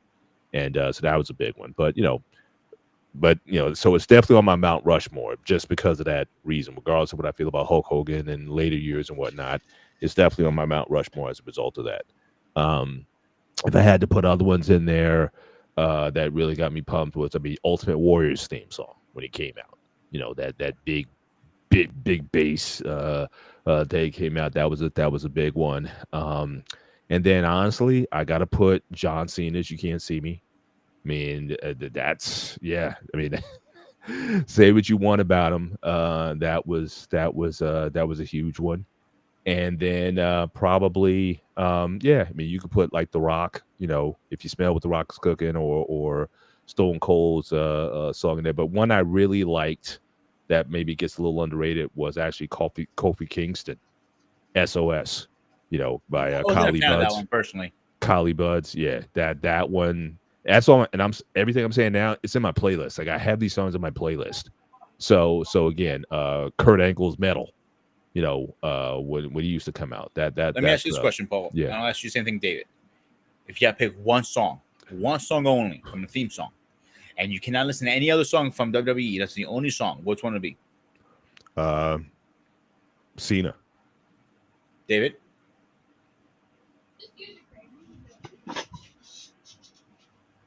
Seriously? Goldberg for me. Whoa, hold on. What do you mean, Sid? You forget how I broke it down? The origin No, I of didn't that forget how song? you broke it down, dude. But I thought you would pick something a little more older because Here's the thing. your Although age. Don't forget that. technically, you can't pick Goldberg's for a song. Sorry, you can't pick that Why not? Oh, because that is not a WWE song. Up until a couple of years ago, all WWE themes were by one guy who was with the company forever, and then the last couple of years he was let go. Goldberg came on board in WCW, so that was a WCW theme, which then they used obviously after the merger and everything else that brought All right, him you in. got me. You got me. So technically you can't use Goldberg's if you talk if the theme of tonight's show was WWE, WWF, WWE, that's most of that is the work of one individual who made all those songs. So again, you can't kind of go if you want to. So I'm split. I'll explain to you why. Because I'll tell. I'm going to pick one. Don't worry. I'm going to split between the game, but not Metalhead. John Poole's version because John Poole did it originally. Yeah, I think that's a better version. Or DX. Mhm. If I go back and forth, I'm always going to pick. It's the game by John Poole. Yeah. I think they did it better than Metalhead. 100%. Hey, what's going on, my man? How are you tonight? but here's my thing. When I pick the Uso theme song, Jay Uso theme song, you need to understand something about me. Remember I talk about music, right? I grew up heavy in hip hop. And of all the theme songs, I could have said John Cena, but John Cena was more original. Yeah, but it fit to his character. But the Uso Penitentiary, the Uso theme song, or to Jay Uso theme song. Now, if there would have been a music video, how many rappers would have jumped on it and made it even better? Too many. That is factual. Mhm. Because remember what I said earlier, beside Jay Uso, there's a non-WWE Sure Strickland theme song is beyond catchy and it's original. But what I'm saying when it comes to the Uso theme song, that's the only song that not only was so catchy, it's being forced to be played over and over and over when he comes out. Because the audience cannot let go of that theme song. Even Roman Reigns was saying behind the scene that the guy is over now, so why not push him? Good point. His merch is outselling other people's merch. You want to talk about theme song and being catchy? What will be the next theme song? 4 letter, one word, yeet. Like, come on. But don't forget, they didn't own the rights to Yeet for a while, I and they know, had to pull off the air first. I Then know, once they bought it from another company or some shit like that. That's I when it know. came back. But They almost didn't have it. let me tell you how dangerous that song is. Play that in the NFL game. Play that in the basketball game. See what the audience is going to do. Yeet. This is what I'm saying. The more catchiest theme song had a reaction to the audience. So I tell you, when you look at mic drop, mic gain, and thing, it had to pull the string. The also theme song is so catchy, so vicious. New subscriber. Anywhere you go and play that song in any sporting event, or let him say he's there for a guest appearance, the whole thing will blow off the roof. Oh, absolutely. Absolutely. I'll give you that. So you can't say, and as somebody who's dumb cannot say that's not one of the best songs of all time, then you understand audience impact. Do I say the only way I they get think close it's to the best song of this generation of wrestlers. now I say modern generation because besides his I'm not song, arguing with you. I'm agreeing with you for once. Randy Orton theme song is that dangerous too because he said himself it's hard for him when he on a European tour and when he comes out and they say his song. The European audience is greater than American audience because they don't hold back their passion. And every time I watch and I listen, my arms go into goosebumps. I'm like, As much as we want to take credit of pro wrestling is an American sport, if you want to mhm, call it sport, it's not. mhm. It's a European sport. Let's be honest here. I get it. I know you're going you're going technical right now. I get it. I'm not arguing, but I'm saying when it comes to the theme of the show today, theme song. If I were a promoter, if I'm running a business, and I put a particular theme song, it bring me far more money and more audience reaction. I'm not gonna sleep on that. When he Orton's song, it's ridiculous, no matter where he go. And the fact the European audience see which song did I pick? I picked the Uso main event Uso. The Uso penetration that song has evolved. Hmm.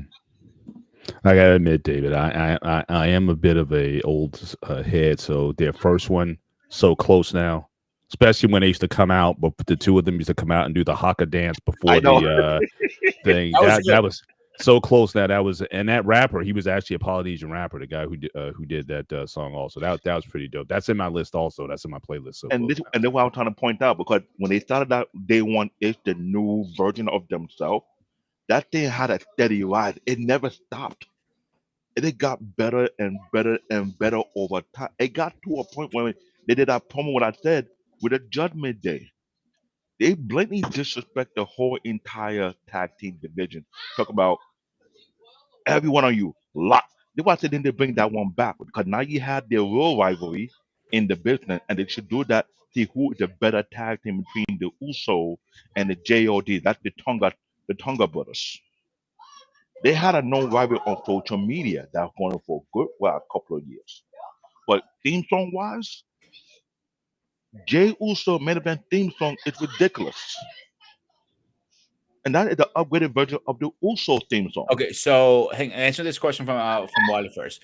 Are you talking about Jay Oso or Jay Uso I'm, brothers song? I'm saying both because they're both connected because the Uso theme song ended up going to Jay Uso.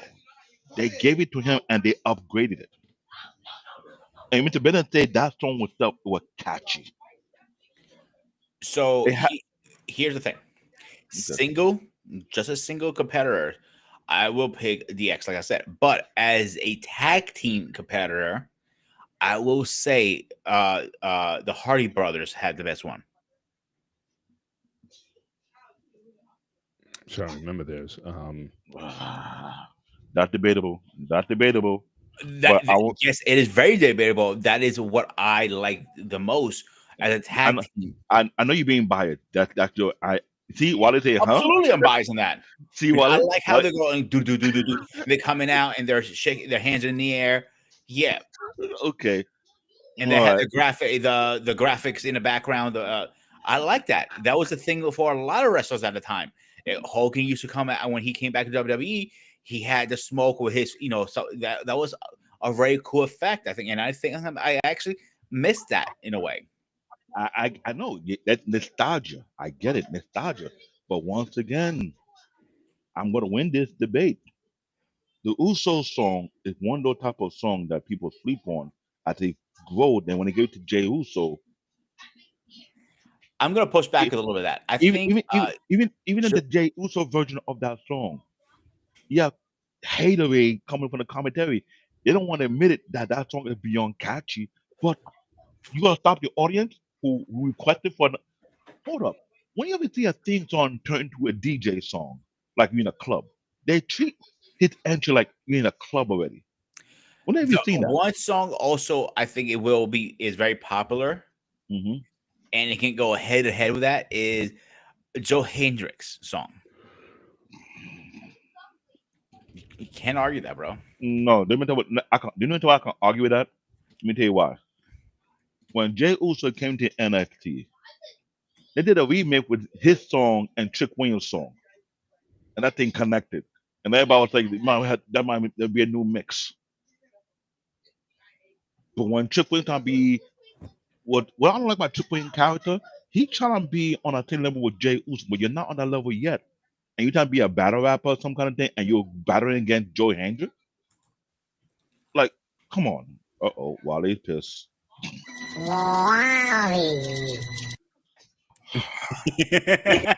That shit really getting old. Wally, what's going on, man? Well, okay, so I'm gonna need to hear this one more time. And one, the hunt wasn't for Peter, so the hunt was for you, because I don't know what this so much. You said okay, because again, I need to go back and hear what you just said, because I'm over here I like, saying I'll correct my statement.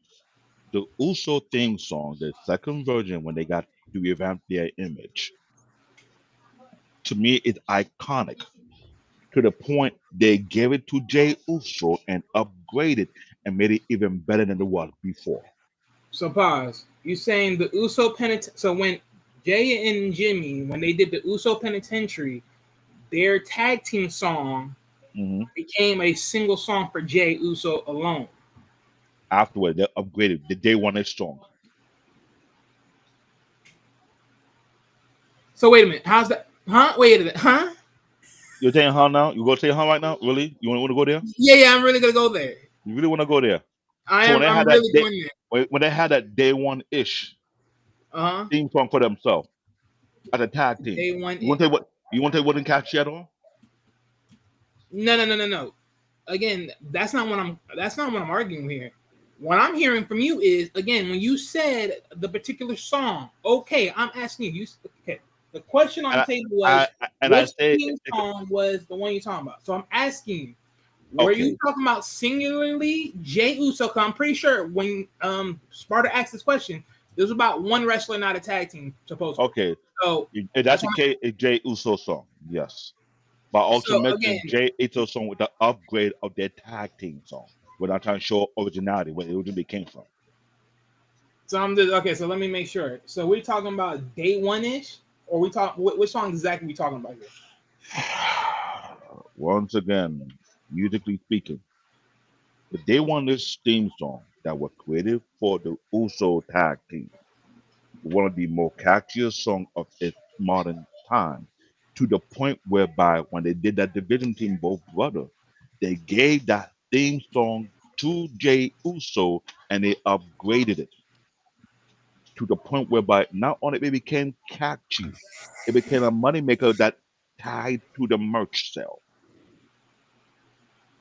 You get it now? I didn't need the example. I just need the exact song. The And I exact song. think, That's all I need. Wally, why you gotta be so hard? See, this is the problem with certain people. You said Oh, this is the certain thing right people, here. and you See, had one of you're them talking too. about someone that wants to be very thorough, but yet when I'm looking for an exact answer, you can't even be that thorough. I'm being Exact song. thorough, I just need an and I'm exact being song. thorough, and I'm being thorough, and I mentioned J1 theme song. Okay, so day And one. That's the theme song you're talking about. Day one. the J Uso theme song right now is my choice. And I say I'm giving respect to the originality of that song, which is a continuation of it. I'm just connecting the dots. So I am being thorough. I'm being technical and along the dots. How far women to No, I go? just need to know. I just need to know one because again, I need to go back and re-listen because I'm pretty sure Uso Penitentiary and then Day One Ish is not the same song. And if it is, then that is just sad. If it's the same song, because I don't know how to. They want equal considered the ultra penetrating theme song. Okay, so there is no Day One Ish. It's just main event ish. Wait, hold on. Let me see. Hey, look, I'm the one looking on. I'm the one searching it. I don't see no. I didn't see the Day One Ish. The first thing that popped up was Jay Uso main event ish. Okay, there's a Day One remix. Okay. All right, look, I'm gonna just have to look for it. I'll be right back after I'm listening to this. This is why me and Wally like to bump head unnecessary and necessary at the same time. I mean, Hey, your let me choice is your while he's choice. doing that, let me ask you guys a question while you're Go looking it ahead. up. As far as underrated Oh, theme songs. Now again, this was a guy was a flash in the pan. He never made it past mid card, but he created a phenomena at the time that I hadn't seen in WWE up until that time. But that was Fandango. yeah. The I'm fandangoing. I sorry. mean, nobody. Oh, I never saw the audience pop. I'm They did sorry. that fandango dance or You're whatnot. not lying. Look, it was a flash in the pan, but it was hot. I didn't understand it Yeah, myself. I mean, the song itself is, again, that's in my playlist, and I never understood. Yeah, it's catchy, it's nice and everything, but I never saw an audience reaction to a theme song you're not. I'm not gonna like the argue with you. fandango, and I never heard when they started fandangoing.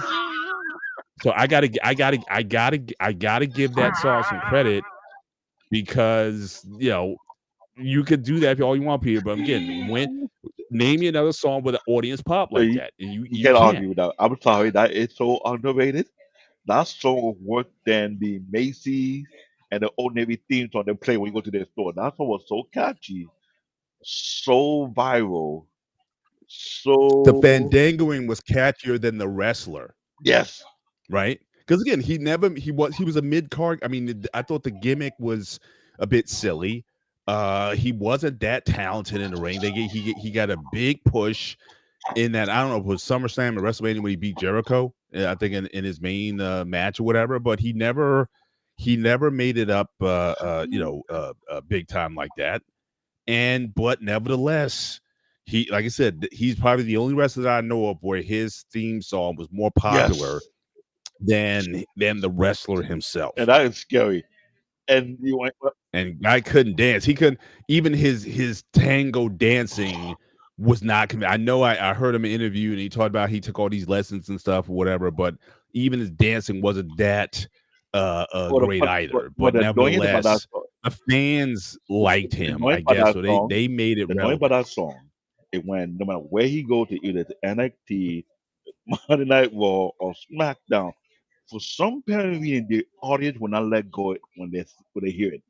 Everybody singing, asking the music to stop, and you can see the commentator looking at like, what the hell is this? That Fantago. I'm sorry, you're right. That's the most underrated song. Fandango. It was annoying. It was catchy. It was like a virus. It was like a. But you got to It was admit, like a. like I said, I was like, I could not believe what the It was like a audience was doing, disease, but and it caught on. ate it It up. caught They on. ate it up. They didn't eat it up. They swallowed it, digested it within their bloodstream, and even the commentator had to turn their neck and look at them like, "Y'all serious? Y'all love this song?" If I was in the audience, I would have looked at everybody like, "Nah, stop this. I'm being pranked here. Like, y'all love this theme song? It was that catchy. It worse than Joe Hendrix theme song. Let's be real. If you want to compete of the most catchiest, weirdest song ever, Fandango song outpaced Joe Hendrix theme song. Mhm. No argument. Yeah, I mean, Eric is obviously not a fan. I'm not saying you have to be one. I just know that again, name another theme song that got kind of reaction out of an audience. I don't think you can ever. Eric, If he came back today, like in a legend something or oh whatever, god, he's doing the oh same thing. god, It's almost like in the other one, it's almost like again Kurt Angle's metal, right? Kodak is another one. When they kept saying "you suck," I mean they added that. That's another one where the crowd changed the song, but it became a thing. It became but again Fandango's. Now again, Angle was out before he was, but I don't know when they added the "you No, suck" to it. they say the time that when one time they were trying to make him turn from here to babyface. I know babyface suggested they would do the YouTube, but they did it enough before he actually tried it. It became a part of it. Then you suck. He took that thing to what was it? But the thing is, they used it. They used it regardless if he was a heel or a babyface at some And there's point no in way you can give time. it up. It was a constant thing. It didn't matter what he was. That was just a part of something. He ate it up. You know, one that one that was underrated that didn't have a long run in WWE was Adam Rose. His, Yeah, same. Yeah, Oh, another one. yeah. and that was the one everybody was dancing into it. Like they had mascots, and he jumped back and they catched them. I'm like, all right, I can get behind this. This is kind of fun. I questioned that song. I was like, who brought up this idea? And why are the audience so eating it up like Captain Gantney? Like, it's not a word that the Fandangos were. The Fandangos was, I thought everybody got mental illness, to be honest with you. They were loving that song. Yeah. You can't. When you got a hit, you got a hit. How many regular songs have a hit and we don't know about it? Think about it. Oh, God. Oh, God. I hated that it got worse in the NXT side of the Monday Night Raw or Smack, because NXT, they were It was Axl Rose, not He- Amber he- Rose. Did you say Amber Rose? I don't know. You mean Axl Rose? the thing is, they dragged out so much in the NXT side, they didn't want to stop singing. Da, da, da, da. And even I'm looking at the audience like, dude, what are you drinking? What make you drag the song even further? Like, gosh.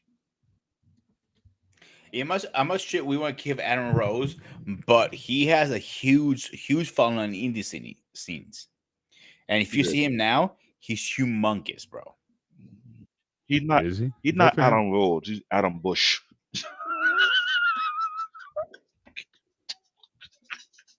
Like, I'm gonna say my screen really fast to show Because you how he you can't looks. call him Adam Rose no more, because Adam Rose was a This slim is him skinny dude. now. Oh, I would say gosh. Adam Bush. He went from This Adam was him Rose. before. He went from Adam Yes, Rose to Bush. He's bigger. Wow. That's a big deal. Yeah. He's on the sauce. But He got here's on the joke sauce. about Adam Rose. All the people that play along his prop, who part of the prop team, had a better career than him, which is sadly. You know who helped him get that big, right? Nah. I spit in who does Winnie Cool in the face. What's his name? Carlito Cole. Yeah. That's because you see Alec Cool or whatever his name is, he came back recently and he's jacked to also. Oh, Carlito Cole? Yeah. I know he got jacked. And he helped Adam. They're really good friends from from my understanding. I might be wrong on that. No, the wrestling circle are tight. It's tight. We gotta really promote you in. It's not a joke at all, because when you come to wrestlers, they understand the policy what come they work with, but they behind closed doors support one another, but not where they go to. Becky, not Becky Lynch. What's her name again? Part of the Four Horsewomen. Not Matilda Monet, but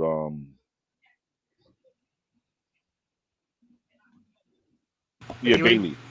She knows she cannot show her faith on another promoter, but she made sure to go there and support her sister in crime, Matilda Monet, behind the scene, the match or whatever, because she knows that's what they do. And then the other ones do the same exact thing. Other ones do it's like you have to in that wrestling business, you have to support one another regardless of it, because you wish y'all all can wrestle in the same promotion, but these promotions have their unique policy that can be conflicted. That is why I'm thinking, when will Buddy Murphy come back to WWE? He's on the injury list. I get it. We ain't gonna bring him back. Since his wife is Rhea Ripley is doing great.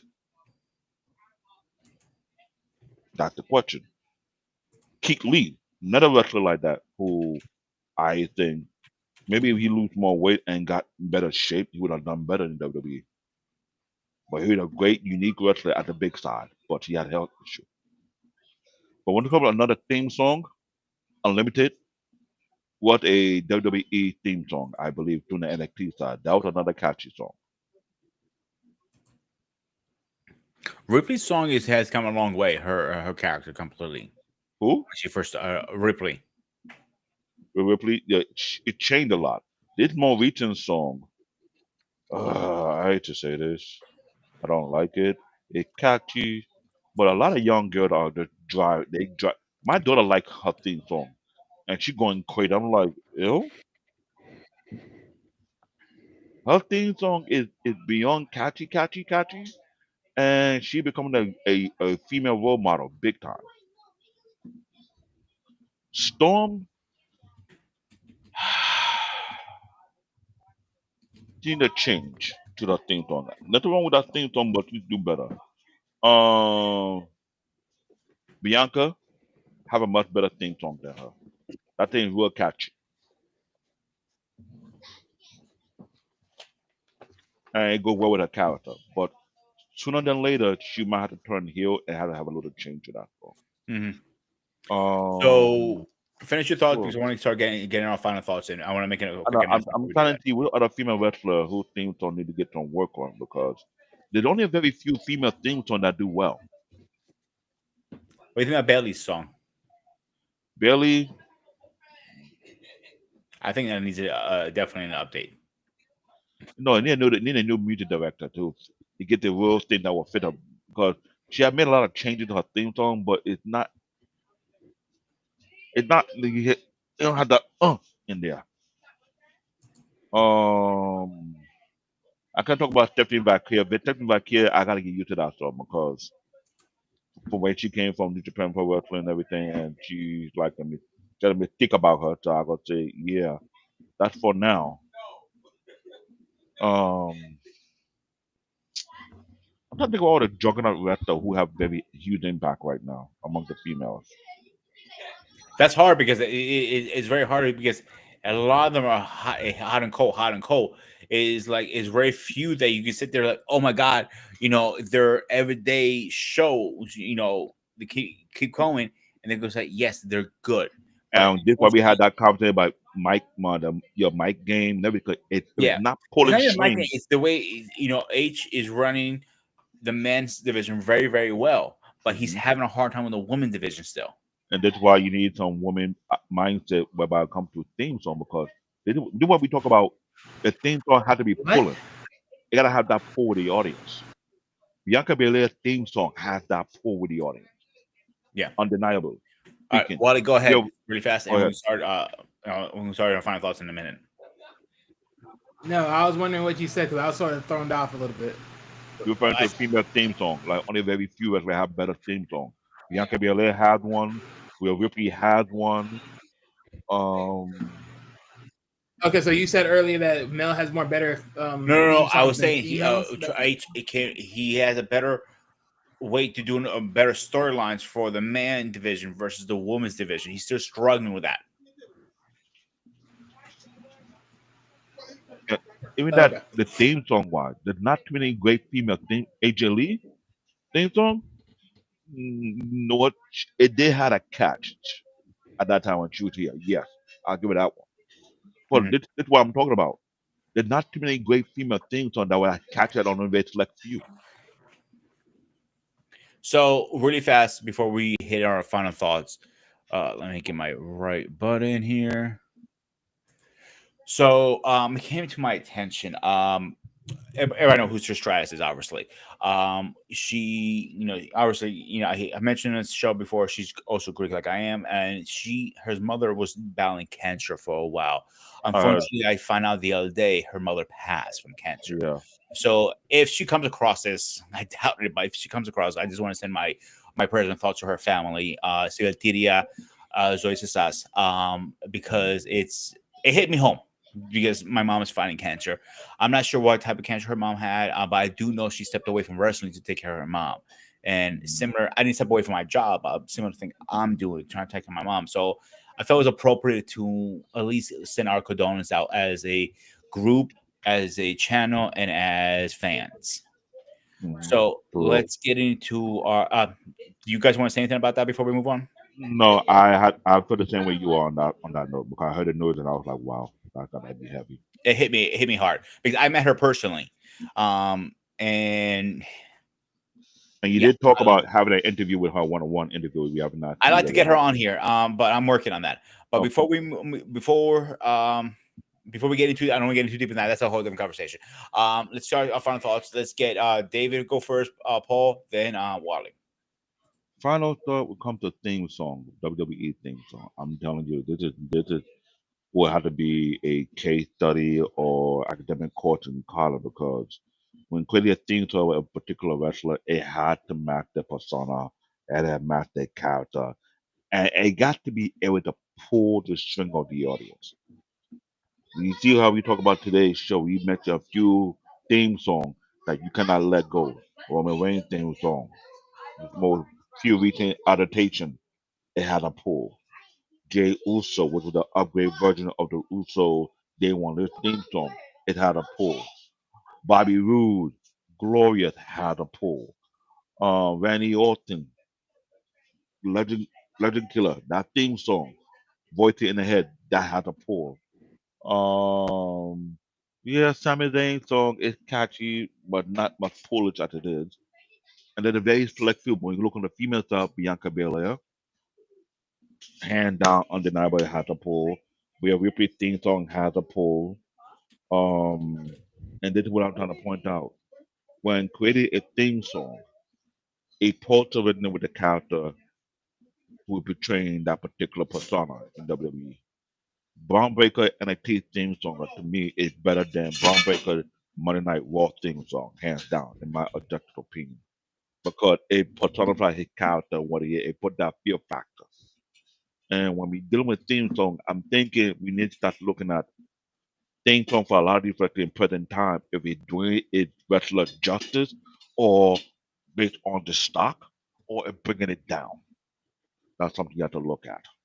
When you mention the Fandango theme song, oh gosh, I'm not trying to play that song in my head because that's what annoying. It's worth there, Macy and Ordinary theme song. It will stay with you and haunt you, and somehow the audience love it. But you get the picture.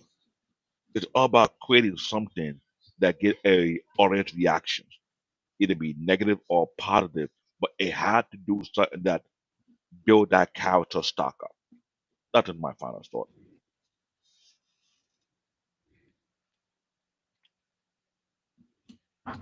Yeah, I mean, obviously, theme songs have, certainly aligned with the characters, or certainly with the wrestlers is a major part of their brand, a major part of their marketing, and I think certainly give kudos to WWE, WWF on, making that popular. And like I said, that started happening with other promotions as well.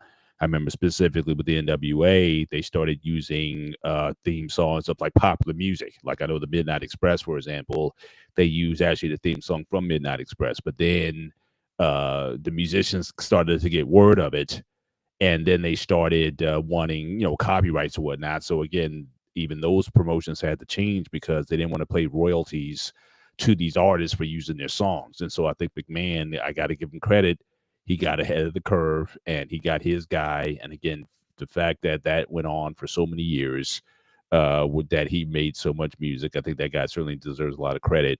I don't know if he's working with any other promotions right now, or is he done, or what have you. And I'm not familiar with other promotions, music like AEW or what have you, but I definitely think that guy's certainly done a lot to establish WWF, WWE music catalog, brought that aspect to the business, which I don't think anybody was really thinking about before. Last thing I'll say is in terms of like, regardless of promotion. So I talked about the quote unquote WWE, WWF themes. But if I was going to go with my Mount Rushmore, I think regardless of theme, I gotta put again. I think John Cena's is right up there. I gotta put Real American just because I'm, just because I'm that's the era that I came up in. But I gotta put two more in, and I have to. This is no, these songs were not original by any means, but I think they're the most iconic, and that's got to be you got to say Ric Flair's 2001, even though it came from the movie. The Spake Zarathustra. I think it's the official name of the song. I think it's by I forget the artist Strauss. Again, not a wrestling theme per se, but again, I think that song got a lot of notoriety because of Ric Flair and what he brought to it. That song made it very popular in the popular culture because of that. And then the other one I got to give credit to is Randy Macho Man Savage, Pomp and Circumstance. Again, it's played at every graduation, but there's something about when Randy Savage came out to Pomp and Circumstance, Miss Elizabeth walking him down the aisle. It was certainly he I think he did something to that song also. So I mean, I gotta give those guys credit for taking two very known songs, but certainly establishing them, and the fact that guys were willing to pay royalties for those. Again, so I talked about the royalty thing earlier, but again, I don't know how it works for classical music. I don't know how that works, because obviously the artists who came out with that, they're no longer with us. So I don't know how that works or who owns those things. But nevertheless, though, the fact that those things were incorporated into the wrestling promotion shows how big those guys are, and certainly the wrestlers themselves lived up to those songs and made them bigger and grander than what they were known for. So shout out to those guys.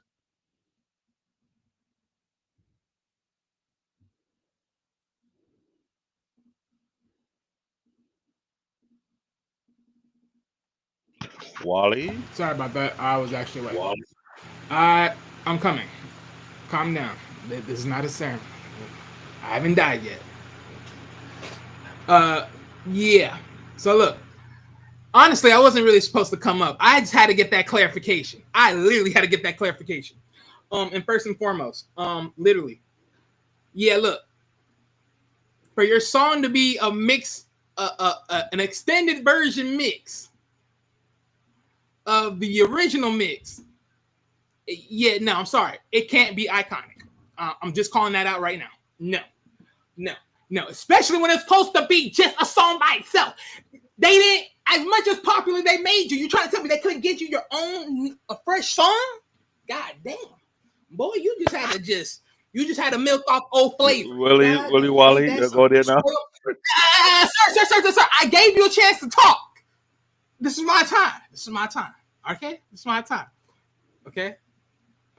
Thank you very much, sir. Thank you very much. With that said, if I had to answer these questions of my favorites, if I had to sit here and listen to it for the rest of my life, easy. Eddie Guerrero. I lie. I cheat. I steal.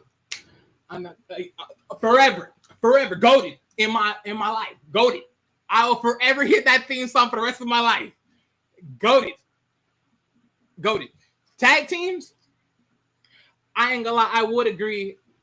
They're just a vibe with hearing the Hardy song music. I ain't gonna lie. Hearing the Hardy Boy music, it is a lot. Like there just is a vibe to listen to that sometimes. And honestly, I couldn't not fathom not listen to that again. So yeah. But then again, like I said, there's a lot of tag team songs out there that are just like top tier picks. So it all depends on what you want. But yeah, I'll leave it there. I think this is one of the arguments where nobody's going to be on the same page on this one. So, a question to you, Paul: with classical music, some studios still owns the rights to it. Like, say, for example, Bennett Studios got sold to Black David Studios. They will own the rights to it some way. And like, there's some royalty rights going on into it anyway. But let's do a quick schedule update really fast. I gotta find my stuff here. So tomorrow we're talking about divorce. We do me a favor. Can you reach out to BMU push up the show for 1 hour earlier because tomorrow the new schedule starts. What the title of tomorrow's show? Divorce. Okay, I'm not showing up. Yeah. So starting tomorrow, guys, we are moving Saturday. It's Sunday, Tuesdays, and Saturday to 8:30. Do my schedule. It'll be temporarily. I should be switching back to my normal hours soon, hopefully, because I'm not liking a 5:30 a.m. shift. But so except that on where are we? On Tuesday we will be talking about sisterhood or sibling. Why a woman protects a woman. Oh boy, I didn't think about it. I skipped down when I did it. And on 27th, Showing Kings, the guys that we'll be talking about, and Paul and Coles will be talking about finance stress. So tune in for that. And next week, before I forget on that, we will be talking about. Oh, and Friday will be a special episode of King and Me going over physical abuse on a man. This is a special edition show. Just came up at the last minute. That's why. And next week we will be talking about on here Wolverine versus the Punisher.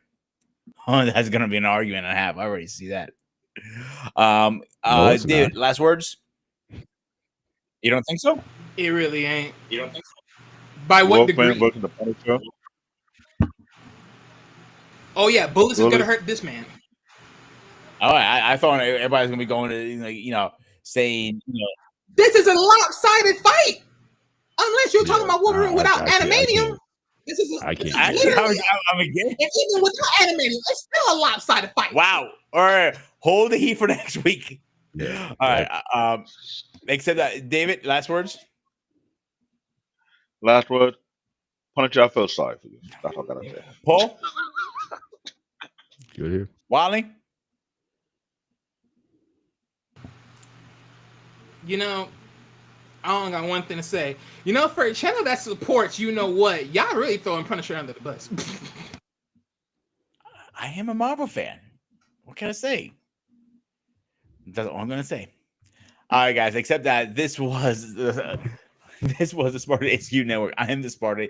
He's Black David, Mr. President, Little Wally. As always, stay fresh, stay safe, and I'll see you guys. Stay There ain't no little over here, sir. Thank you very see much. you guys in the next one. No. I'm taller than you.